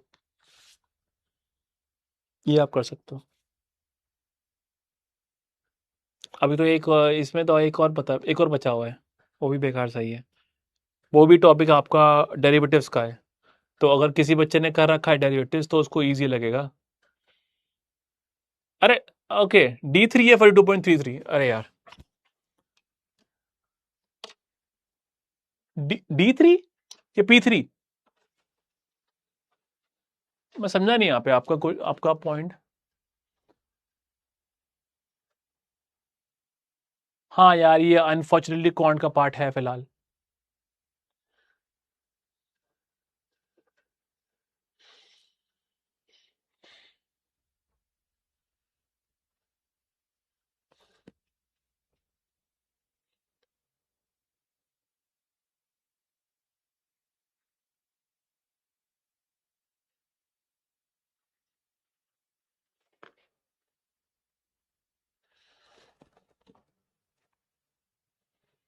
हाँ, P2 मैंने कैसे निकाला? ओके, तो P2 के लिए मैंने बोला कि ये मेरा फॉर्मूला था D3/R-G। D3 मैंने बोला कि D3 हमारा हो जाएगा D2 इंटू 1+G। तो D2 था 2.42 इंटू 1+ ग्रोथ, लेकिन मैं ग्रोथ लूंगा 5%। सो 2.42 इंटू 1.05। ठीक है, अब मुझे एक बार चेक करना दो आंसर एक बार कि आप कह रहे हो हमारा आंसर कितना है। C01 है 2.2 और C02 है 50.82 प्लस 2.42, जो कि आपका 53.24 हो गया। मैं एनपीवी पे आया, मैंने पुट करा 11% और कंप्यूट 45.192 आ रहा है मेरा आंसर। तो ओके, आप कह रहे हो कि कैसे यार 2 अच्छा, समझ गया। ये 42.33 है यार, ये 42.33 है, सॉरी। ठीक है, तो P2 हमारी वैल्यू ये है, और फिर यहां पे करेंगे 2.42 प्लस 42.33। ठीक है, तो इसमें आप पुट करेंगे, ये हमारा C02 हो गया। तो आई एम सो सॉरी यार, मैं कुछ मिस्टेक हो गई यहाँ पे। 2.42 प्लस 42.33। ओके, आपका आंसर कितना आ रहा है यार?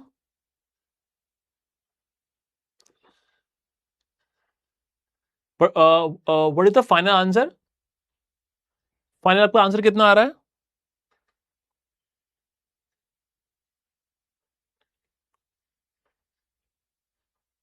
What is the final answer? C01 में 2.2 और ये 53.2, नहीं नहीं, 2.42 प्लस 42.33, 36.38। 36 आया मेरा आंसर, तो 36.33 7 आ रहा है। 2 पॉइंट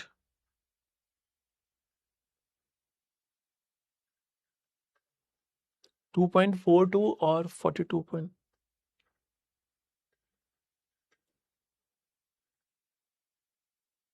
38.30 या 31। हाँ, 38 पॉइंट कुछ आ रहा है, 38.3 के आसपास आपका आंसर आ जाएगा। ये आपका आंसर आ जाएगा। तो इस तरीके से आप इसको यहां पे कंप्यूट कर सकते हो।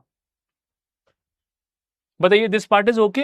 ये वाला पार्ट आपको ओके है? इसमें दिक्कत आई ज़्यादा? तो that is how you can tackle this type 38.3। वो हल्का सा डेसिमल चल जाएगा, कोई दिक्कत की बात नहीं है। 38.3 है तो that is okay, good enough. तो इस तरीके से आप यहाँ पे इसको कर सकते हो। यहाँ पे क्या ना, मूव फॉरवर्ड यहाँ पे इसमें आगे। हाँ, तो ये था हमारा गॉर्डन और डीडीएम वगैरह जो हमने किया था। मैं आपको इसका एक बार थियोरेटिकल वर्जन दिखा देता हूँ। या क्या यार, ये यहाँ पे पूरा उसका बताना पड़ेगा। अच्छा, इसमें यहाँ पे क्या होता है, यहाँ पे हम कहते हैं कांस्टेंट डिविडेंड ग्रोथ वगैरह हम देखते हैं यहाँ पे, जो कि मेरे एग्जांपल में थी 5%, और कांस्टेंट रेट यहाँ पे ग्रो करती रहेगी यहाँ पे। और लाइक आई सेड कि ये मॉडल तभी काम करता है गॉर्डन का जब पहले हाई ग्रोथ हो और वो कंपनी पहुंच जाए मैच्योर ग्रोथ पे, मतलब कि कंपनी की जो ग्रोथ है वो कहीं ना कहीं यहाँ पे स्टेबल हो जाए यहाँ पे। ठीक है, तो ये आपका काम करता है यहाँ पे। ठीक है, लेकिन देखो यहाँ पे जो पॉइंट गिवन है यहाँ पे कि कई बार ग्रोथ होती है अलग अलग, मतलब पहले साल की 12%, सेकंड की 10, तीन की, थर्ड की 9, फोर्थ की 8, तो वो वाला आप यहाँ पे मैन्युअली नहीं कर पाओगे, वो उसके लिए आपको यूज करना पड़ेगा एक्सेल। तो हमारे क्वेश्चंस में ग्रोथ वगैरह ऐसे होगी 2-3 साल की 6% या फिर 10% है और फिर 5%। तो ये आपको ध्यान देना पड़ेगा यहाँ पे। लेकिन इस केस में आपको जो चीज चाहिए, आपको चाहिए कॉस्ट ऑफ इक्विटी, मतलब कि आपको आर चाहिए, जी चाहिए, और आपको चाहिए डिविडेंड। ठीक है, तो इस केस पे आप इस तरीके से आप उसको यहां पे कर सकते हो। और सबसे important condition, R must be higher than G, ये कंडीशन हमेशा होनी चाहिए। अगर ये कंडीशन नहीं है तो आपका मॉडल काम नहीं करेगा। जिसने इक्विटी पढ़ा हुआ है, कैन समवन टेल मी कि ये क्यों होता है? Why R must always be higher than G? ऐसा क्यों है कि जो कॉस्ट ऑफ इक्विटी है वो हमेशा ज्यादा होना चाहिए ग्रोथ से, या ग्रोथ कम होनी चाहिए कॉस्ट ऑफ इक्विटी से? सो व्हेन आई से लॉन्ग टर्म ग्रोथ की बात कर रहा हूं, मतलब कि जो कांस्टेंट ग्रोथ थी उसकी बात कर रहा हूं।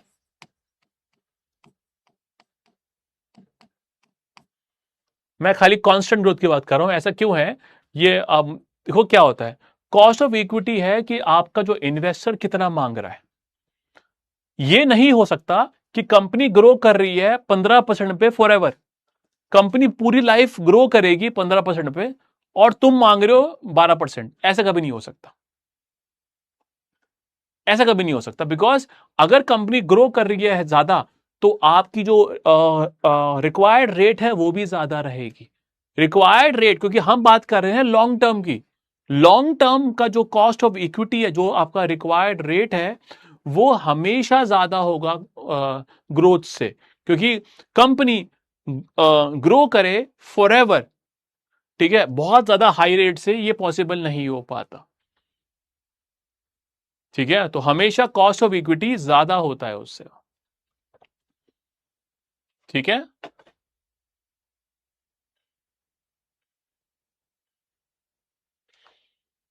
ठीक है, तो ये इस तरीके से आप यहां पे कर सकते हो। यहां पे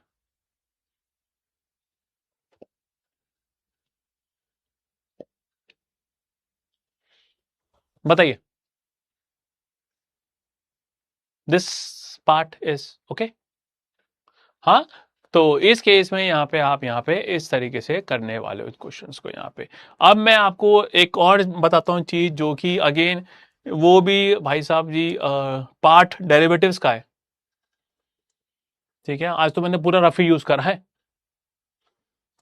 ठीक है, ये यहाँ पे ये एक बार ट्राई कर लेना यहाँ पे क्वेश्चन का। ठीक है, सेम ही वही है, सेम कॉन्सेप्ट है यहाँ पे, हमने वही करा है यहाँ पे।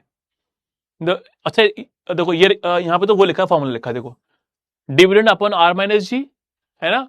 और ये कर रहे हैं यहाँ पे। और यहाँ पे एक और चीज गिवन है भाई, ये चीज देखो, ये वाला फॉर्मूला देखो, ये वाला फॉर्मूला देखो। देखो हमारा फॉर्मूला क्या था? हमारा फॉर्मूला था प्राइस निकालने का D1 अपॉन आर माइनस जी। अगर मैं गॉर्डन निकाल रहा हूं P0, गॉर्डन में मैं P0 निकाल रहा हूं, तो उसके लिए मैं क्या यूज करूंगा? D1, है ना? जब यहां पे 0 है तो फिर यहां पे 1 आएगा, यहां पे 3 था, यहां पे 4 था। तो अगर मुझे P0 निकालना है तो मैं क्या करूंगा? D1 अपन आर माइनस जी।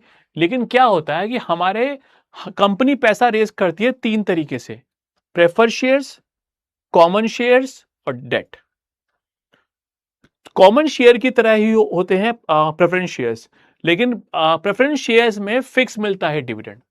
तो अगर मैं कंपनी हूं, मेरे आपने शेयर्स बाय करे हैं प्रेफरेंस शेयर्स, उस केस में मैं आपको फॉर एग्जांपल सिर्फ 10 रुपए दूंगा।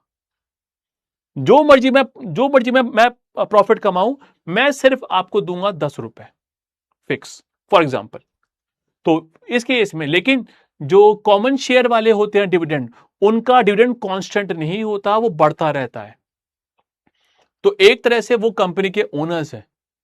तो यहां पे जो प्रेफरेंस शेयर्स वालों की अगर मुझे वैल्यू करनी है, ठीक है, तो उसके लिए हम यहां पे क्या करते हैं, लाइक आई सेड कि जो आपका डिविडेंड है वो 10 रुपए कांस्टेंट रहेगा। यहां पे देखिए, अगर मुझे यहां पे प्रेफरेंस शेयर्स का वैल्यू करना है, मैंने आपसे बोला था कि किसी भी चीज का वैल्यू क्या होता है, उसके फ्यूचर कैश फ्लो का PV.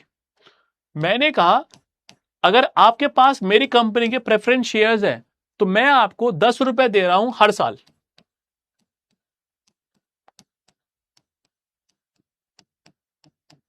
Till perpetuity, till perpetuity मैं आपको खाली 10 रुपए दे रहा हूं। ठीक है, तो अगर मुझे इसमें इसका प्राइसिंग करना है, मेरा फॉर्मूला क्या था गॉर्डन का, तो मेरा प्राइस का फॉर्मूला क्या था, डी अपॉन आर माइनस जी। ये मैं आपको बोल रहा हूं याद को, कि ये चीज को आप कैसे याद कर सकते हो। लेकिन अगर आप बात करो यहां पे प्रेफरेंस शेयर्स की जो ग्रोथ है डिविडेंड की, वो तो है ही नहीं। तो इस केस पे आपका फॉर्मूला क्या बन गया, डी अपॉन आर। तो यहां पे आपका फॉर्मूला बन गया, प्रेफरेंस शेयर्स का फॉर्मूला बन गया डी अपॉन आर। सपोज इसी केस में आर है 20%, तो इस केस पे उसका प्राइस कितना हो जाएगा, 10 रुपए अपॉन 0.2 विच इज 50।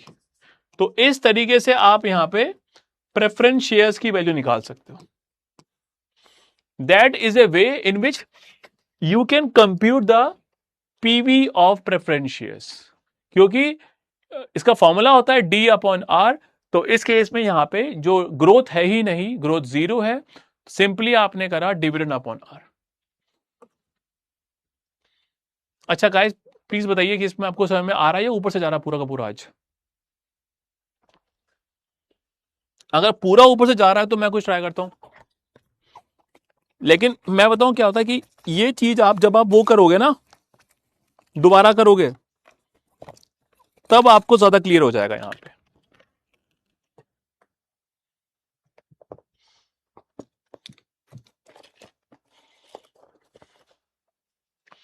फिर भी कुछ तो आपको आ गया होगा यार, कुछ ऐसा मत बोलना कि बिल्कुल ही ऊपर से चला गया। तो that is how you can, guys आप हो ना सारे, ठीक है, थैंक यू यार, ठीक है। अब लास्ट टॉपिक है ये, ठीक है, मतलब लेट्स सी इसके बाद हम कितना कर पाते हैं। और मैं थोड़ा स्लो जा रहा हूँ बिकॉज मैं टीम से रिक्वेस्ट करूंगा कि मेरे को कुछ एक्स्ट्रा क्लास दे क्वांट की, ठीक है, क्योंकि क्वांट में हल्का सा टाइम लग रहा है। ठीक है, तो अगर मैं क्वांट इसमें लास्ट जो टॉपिक की बात करूं, देखिए क्या होता है, अगेन जिन्होंने नहीं करा हुआ उनको ये हल्की सी दिक्कत आएगी इसके अंदर दोबारा से। ठीक है, बात कर रहा हूं मैं कॉल ऑप्शन की। जिनको पता है कॉल ऑप्शन वगैरह, प्लीज एक बार बताना कि कॉल ऑप्शन वगैरह कैसे होते हैं। ठीक है, कॉल ऑप्शन क्या होता है, देखिए सपोज कि रिलायंस है, ठीक है, रिलायंस का मैंने यहां पे कॉल ऑप्शन लिया 20 रुपए का, तो मैंने 20 रुपए पे करे हैं और मेरे पास में राइट है कि मैं शेयर बाय कर सकता हूं रिलायंस का, फॉर एग्जाम्पल 1400 पे। तो तो मैंने अगर 20 रुपए पे करे तो मेरे पास राइट है कि मुझे शेयर पड़ेगा कितने का, 1400 का। मेरी मर्जी है कि मैं चाहूं तो शेयर ले लूं 1400 का, वरना नहीं लूंगा।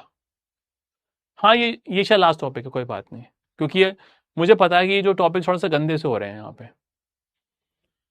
क्योंकि आज फिर हमारा चैप्टर नंबर 2 हमारा खत्म हो जाएगा। ठीक है, तो लेकिन एक बार बता रहा हूं कि नेक्स्ट वीक में थोड़ा क्लास एक्स्ट्रा लूंगा और हल्की सी लंबी भी क्लास लूंगा। ठीक है, ये आपका फर्स्ट वीक है क्वांट का, तो मैं हल्का सा चलो मैं लाइट कर रहा हूँ, बट लेकिन क्वांट में आई will be taking more hours सबसे, क्योंकि अभी हाइपोथेसिस आएगा, रिग्रेशन आएगा, वो लेंगे यहाँ पे। ये जोशुआ ये बेवकूफी है, मैंने कहा ना बेवकूफी है इनकी, सीएफए वालों की। So what I was saying is Manav, ठीक है, मैं जो बात बोल रहा था, देखिए ओके, सपोज मान लो आपके पास शेयर है, आपके पास शेयर है रिलायंस का, मैंने ये 20 रुपए दिए आपको, ये मान लो 20 रुपए, मान लो कि ये 20 रुपए दिए मैंने आपको, और ये 20 रुपए आपके हो गए। ठीक है, ये 20 रुपए आपके हो गए और मेरी मर्जी है कि मैं 3 महीने बाद आपसे शेयर परचेज करूंगा रिलायंस का 1400 का। So I have the option to buy, मेरी मर्जी है शेयर बाय करूं या ना करूं, लेकिन आपको बेचना पड़ेगा, आप मना नहीं कर सकते।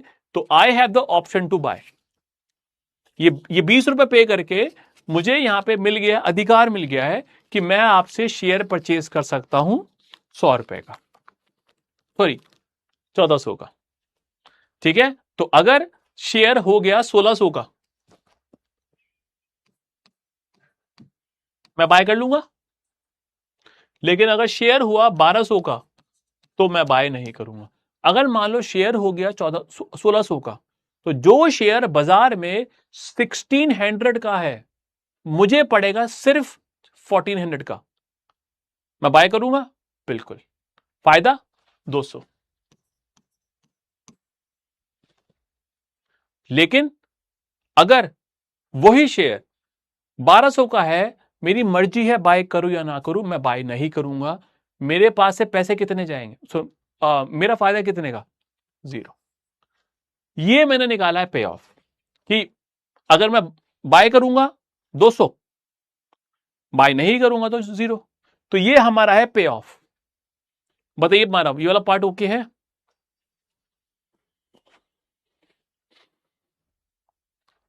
मुझे पता है कि देखो ये जो टॉपिक ही क्वांट का है यार, सॉरी ये टॉपिक ही डेरिवेटिव्स का है।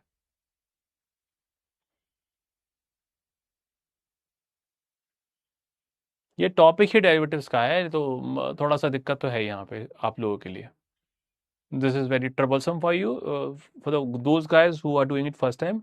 एंड लाइक आई सेड कि ये बेवकूफी है सीएफ इंस्टीट्यूट की। ठीक है, तो ये आपका हो गया है यहाँ पे। तो इस केस में अगर प्राइस ज्यादा है, 1600 है, मुझे 200 का फायदा, लेकिन प्राइस कम है, तो मतलब कॉल के केस में 20 रुपए छोड़ दो, मानो 20 बोल दो फिलहाल, मैं खाली बात कर रहा हूं कि पेमेंट कितना होगा वहां पे एंड में। 20 तो मेरे चले गए ना आज, 3 महीने बाद या 1 साल बाद अगर मैं उसको करता हूं तो मुझे फायदा कितने का है? ठीक है, तो 20 तो गए मेरे, 20 का तो मेरा लॉस हो जाएगा, वो उसको मैं इंक्लूड नहीं कर रहा, बट मैं बात कर रहा हूं पे ऑफ की, जो कि है या तो 200 का होगा पे ऑफ या 0 का। ये आपका होता है, मतलब कि प्राइस बढ़ गया तो 200, प्राइस गिरा तो 0, मतलब प्राइस बढ़ा तो मुझे फायदा है, गिरा तो मेरा लॉस कुछ नहीं है, सिर्फ ये 20 रुपए का होगा। ठीक है, तो मेरा पे ऑफ कितना हो गया, 0। ठीक है, तो ये हम निकालते हैं यहां पे। अब ठीक है, इतना पार्ट ओके है यहां पे। अब इसी केस में यहां पे बात कर रहा है बाइनोमियल मॉडल की। तो जो मॉडल है वो आपका बाइनोमियल मॉडल है।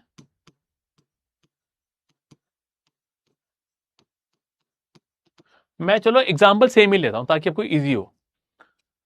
मान लो जो फिक्स प्राइस था, जिस प्राइस पे मैं आपसे बाय करने वाला था, वो था 1400। हाँ, प्रॉफिट को भूल जाओ फिलहाल, लेकिन मैं अब खाली बात कर रहा हूं पे ऑफ की। मतलब कि अगर मैं शेयर बाय करूंगा उस टाइम पे, तो मुझे फायदा कितने का है, मतलब कि पेमेंट मैं कितने एक्सचेंज करूंगा, 200। मतलब जोशो आप उसको ऐसे समझो कि 3 महीने बाद मैंने कहा ओके, मैंने कहा एक काम कर, मैंने देखा, मैंने कहा शेयर है 1600 का और मुझे पड़ेगा 1400 का, तो मैं आपसे बोलूंगा कि एक काम कर, तू मुझे 200 रुपए दे दे, खत्म कर बात। वो हमारा पे ऑफ हो गया। ठीक है, तो इस केस पे हमारा जो प्रॉफिट तो हमारा 180 है, वो आप सही बोल रहे हो, लेकिन पे ऑफ हमारा कितना है, 200। कि जो 3 महीने बाद पेमेंट एक्सचेंज होगी, देखिए आप ये बात समझिए ना, 20 रुपए गए, 1400 का हम फिक्स बाय कर सकते हैं, हमारे पास ऑप्शन है बाय करने का 1400 पे, और अगर प्राइस 1600 हो गया, इधर प्राइस है 1600, यहां ये तो हमारा चला गया, ये तो हमारा चला गया। जो यहां पे जो पेमेंट एक्सचेंज होगी, मैं आपसे बोलूंगा जोशुआ कि वो शेयर 1600 का है, मुझे पड़ेगा 1400 का, तो मुझे आप 200 रुपए दे दीजिए, तो वो हमारा पे ऑफ हो गया। तो पे ऑफ मतलब कि जो पेमेंट यहां पर एक्सचेंज हो रही है, तो पे ऑफ कितना हो गया, 200। ठीक है, और अगर प्राइस हुआ 1200, तो पे ऑफ कितना, 0, क्योंकि मैं आपसे बाय नहीं करूंगा। क्योंकि ये जो पे ऑफ का मतलब क्या है कि 3 महीने बाद जो पेमेंट हमारे बीच में एक्सचेंज होगी वो पे ऑफ है। इतना पार्ट हो गया। ये यार मैंने कहा ये टॉपिक ही आपका डेरिवेटिव्स का यहाँ पे डाल रखा है, मुझे कराना पड़ रहा है। अब इस केस में मैं आगे बढ़ता हूं, मैं आपको यहाँ पे ये बोलता है यहाँ पे कि अगर सपोज कि हमारा फिर आता है बाइनोमियल मॉडल।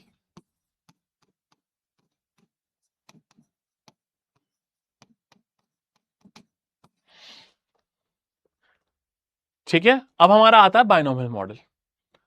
अगर देखो मान लो मैंने यहाँ पे कॉन्ट्रैक्ट करा था जिसमें स्ट्राइक प्राइस था 1400, है ना, जो फिक्स प्राइस था वो था 1400।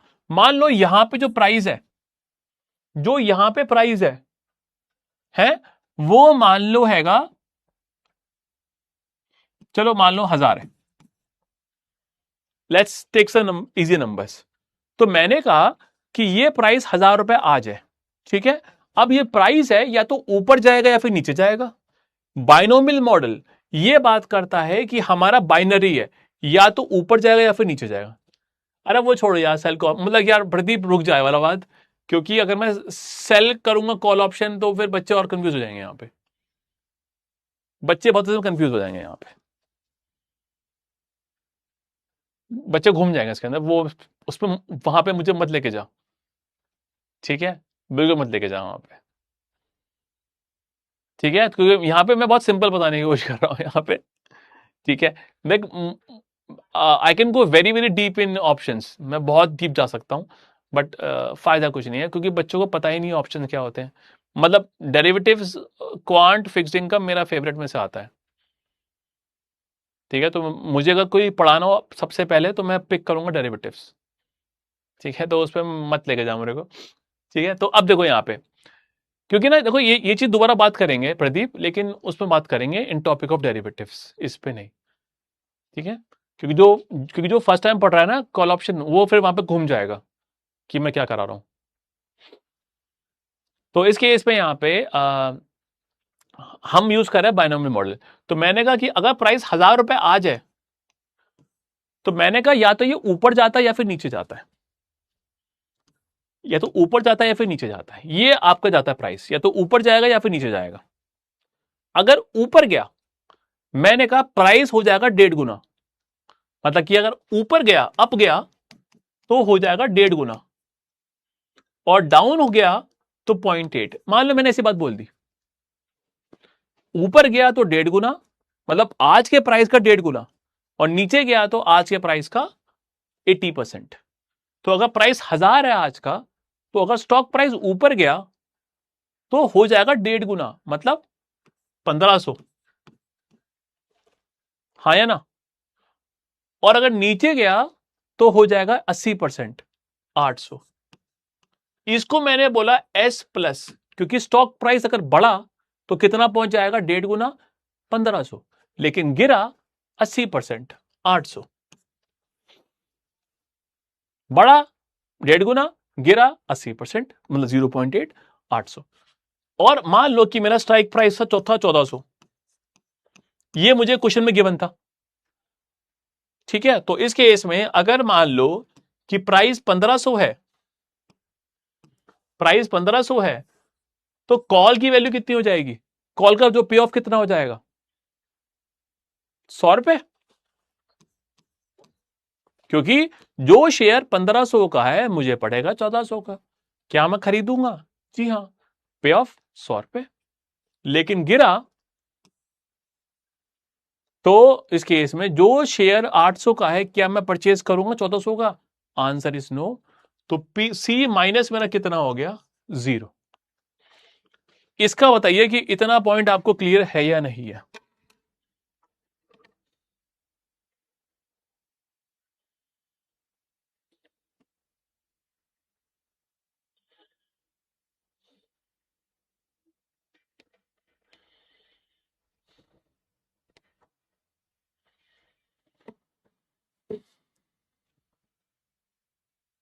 बताइए।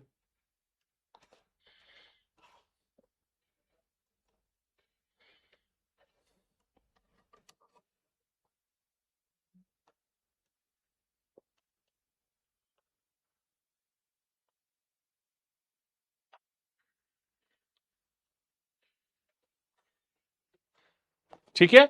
नाउ इस केस में अगर मुझे यहां पे उसका प्राइस, अब यहां पे एक आता है हेज रेशियो, एक फॉर्मूला आता है हेज रेशियो का। हेज रेशियो का फॉर्मूला होता है, हेज रेशियो का जो फॉर्मूला होता है वो होता है change in call upon change in stock price. ये फॉर्मूला होता है आपका हेज रेशियो का। कॉल की वैल्यू चेंज कितनी हुई है, 100 से 0, सॉरी हाँ 100 और 0, तो 100 माइनस 0, ये आपका हो गया चेंज इन कॉल की वैल्यू। और चेंज इन स्टॉक की वैल्यू कितनी हुई है, 1500 से 1800, सॉरी 800। तो इस केस में हमारा हो गया 100 बाय 700, जो कि अगर मैं सॉल्व करूंगा आई थिंक तो मेरा आना चाहिए 0.1414। ये मेरा हो गया हेज रेशियो, ये आपका टॉपिक था।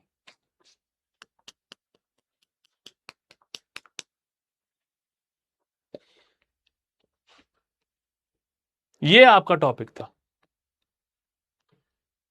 This was the thing which I wanted to say. और ये हेज रेशियो है। और सबसे खराब बात आप लोगों के लिए, हेज रेशियो का टॉपिक लेवल 2 का टॉपिक है।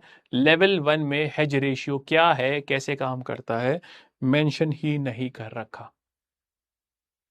बट ये हेज रेशियो वहां पे इस तरीके से आप कंप्यूट कर सकते हो। अगर आपको जानना है तो मैं आपको बता देता हूं हेज रेशियो होता क्या है। आई कैन टेल यू, लेकिन वो फिर हल्का सा आपके ऊपर से जाएगा। क्योंकि यहां पे क्या होता है मानव, जब जब यहां पे जो मेरा जीरो कैसे आया, ये जीरो कैसे आया, आई थिंक आप शायद मुझसे ये पूछ रहे हो। ये जीरो मेरा ऐसे आया कि अगर शेयर का प्राइस 800 हो गया तो क्या मैं शेयर बाय करूंगा 1400 का? The answer is no. तो इस केस में हमारा पे ऑफ कितना हो गया, 0। यार we did this in derivatives. Practical application क्या है हेज रेशियो का? नाम से ही लिखा है हेज, मतलब कि आप अपने, क्या होता है देखिए, इस केस में आप अगर देखो यहां पे कि ऐसे ही जैसे कॉल है ऐसे ही पुट होता है, ऐसे ही पुट होता है। जो लोग पढ़ चुके हैं, मैं खैर उनको बता रहा हूं, जो पढ़ चुके हैं डेरिवेटिव्स, जैसे कॉल होता है वैसे ही पुट होता है।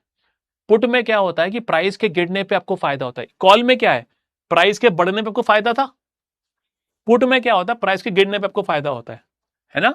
तो जब प्राइस के गिरने पे आपको फायदा है, तो अगर आपका पोर्टफोलियो है तो उसको हेज करने के लिए आप यूज करते हो पुट ऑप्शन। और आपको कितने पुट ऑप्शन चाहिए ये बताता है हेज रेशियो। जो लोग ट्रेडिंग करते हैं, ये आपका डेल्टा है।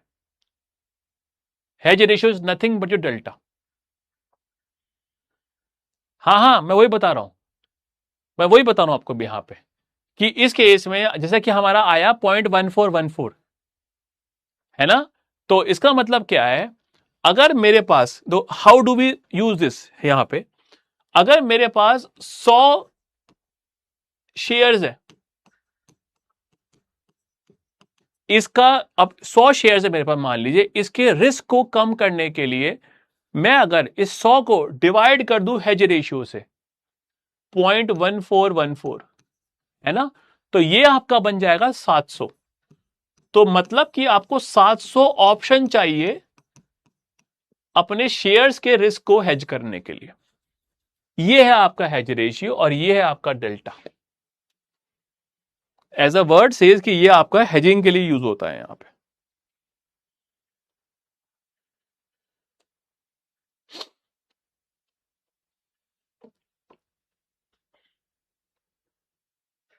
अगेन मैं माफी चाहूंगा क्योंकि अभी बहुत सारे बच्चों को तो पता ही नहीं है कि क्या होता है कॉल ऑप्शन पुट ऑप्शन, और बहुत जो बाकी बच्चों को ये टॉपिक ही लेवल 2 का है रेशियो, लेकिन यहाँ पे गिवन था तो मैंने बता दिया आपको। तो ये था आपका आज का। और मुझे पता है कि बहुत खराब था क्योंकि डीडीएम में आपको दिक्कत आई होगी। आई थिंक सबसे इजी शायद पहले वाला था, फॉरेन करेंसी। अच्छा, बिफोर आई लीव एक मुझे बात याद आई है।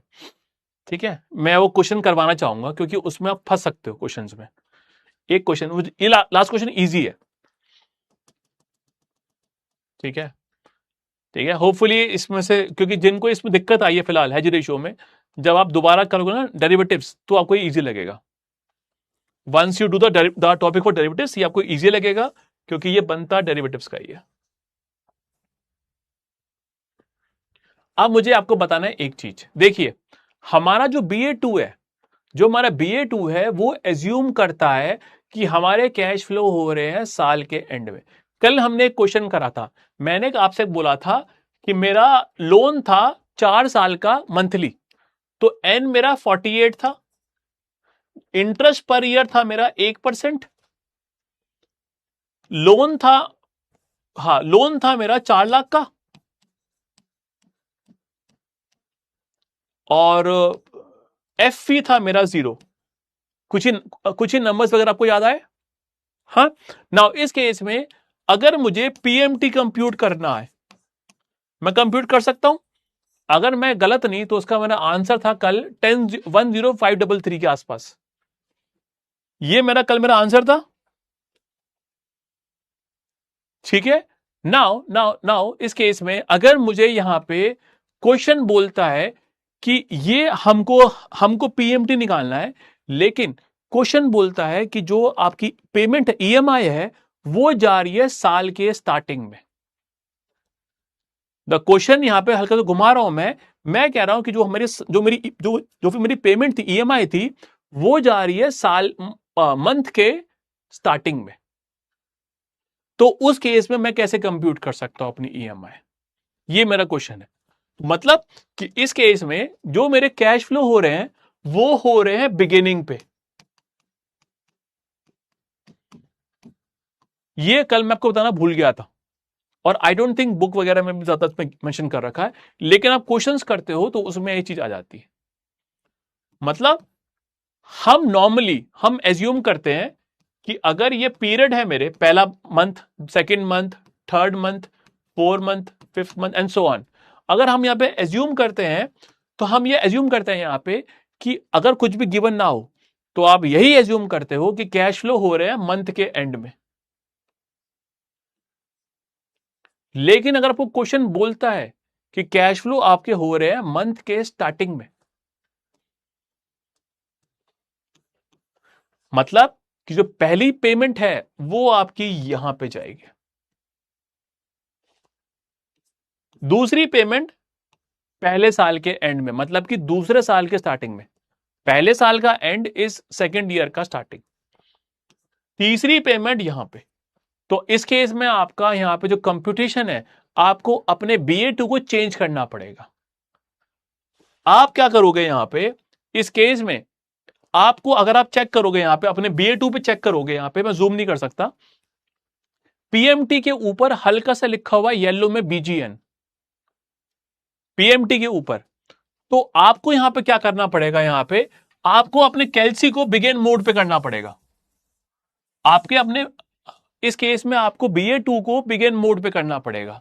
आप कैसे करोगे, आप प्रेस करो second PMT, second enter, second PMT, second enter, आप करो। तो आपका जो कैलसी है वो आपका बिगिन एंड मोड से बिगिन मोड पे आ जाएगा। और आई थिंक यहां पे स्क्रीन पे यहां पे आपका BGN लिखा आ रहा होगा, यहां पे BGN, that is begin mode, and then you put all the values. मतलब कि अगर वहां पे कैश फ्लो बोलता है कि आपके कैश फ्लो साल के स्टार्टिंग में हो रहे हैं, तो लाइक आई सेड कि आपको अपने BA2 को एंड मोड से बिगिन मोड पे करना पड़ेगा। Please can someone tell me the answer. बाकी वैल्यू सेम है मेरे, बिल्कुल बाकी सब सेम तरीका है, बस खाली आपको अपने BA2 की सेटिंग को एंड से BGN पे करना पड़ेगा।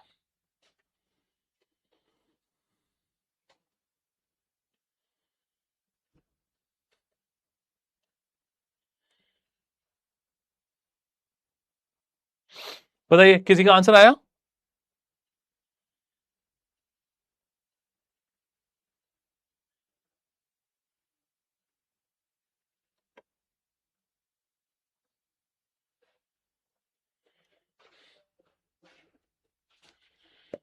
किसी का आंसर आया वाला? Please solve it. तो N48 I/Y 1, PV minus 4,00,000, FV 0, PMT आपको कंप्यूट करना पड़ेगा, लेकिन उससे पहले आपको अपने BA2 को बिगिन मोड पे करना पड़ेगा, सेकंड PMT सेकंड एंटर। और ये क्वेश्चन सॉल्व करने के बाद आपको वापस आना पड़ेगा बिगिन मोड पे।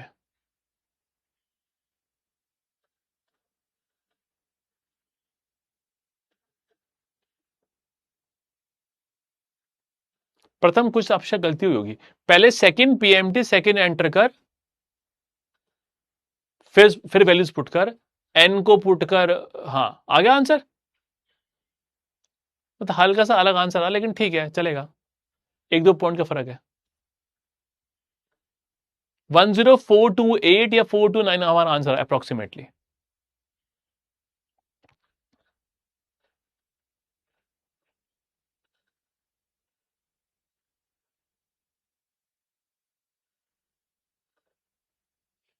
ठीक है, तो ये आप इस तरीके से आप इन क्वेश्चन को सॉल्व कर सकते हैं यहाँ पे। कैन आई मूव फॉरवर्ड यहाँ पे? ठीक है, आज के तरह के थोड़ा हम स्लो चल रहे हैं फिलहाल, आज हम काफी स्लो गए मेरे ख्याल से।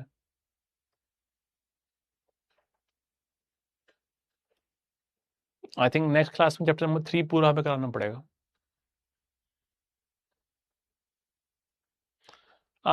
प्रदीप देखो, वो आपने शायद करा हुआ कहीं और, ठीक है, आप वो चूज कर सकते हो, वो मैं भी लेकिन ये आप देखो प्रदीप, फर्स्ट टाइम करोगे ना तो हल्का सा आपको दिक्कत आती है। और एक मेरा प्रिकॉशनरी बात, वापिस कैल्सी को एंड मोड पे कर लेना, मतलब दोबारा same second PMT second enter दबा के वापसी एंड मोड पे कर लेना। जब भी क्वेश्चन आता है बिगिन मोड का, वो क्वेश्चन सॉल्व करा, वापस एंड मोड पे जाओ, क्योंकि 90% क्वेश्चन एंड मोड के होते हैं। सिर्फ आप टेम्पररी चेंज कर रहे हो बिगिन मोड पे। After doing this question again switch back to end mode.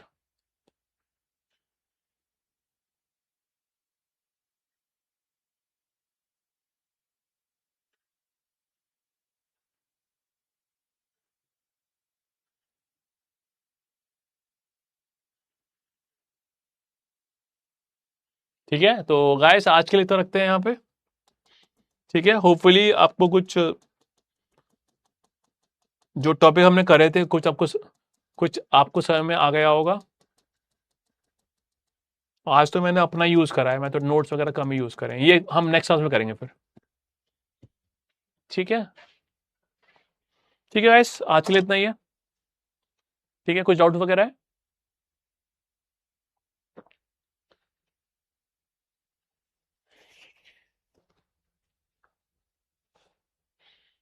ठीक है गाइस, ठीक है, थैंक यू गाइस, और मंडे मिलते हैं, मंडे को दोबारा से चैप्टर 3 करेंगे वहां पे मंडे को।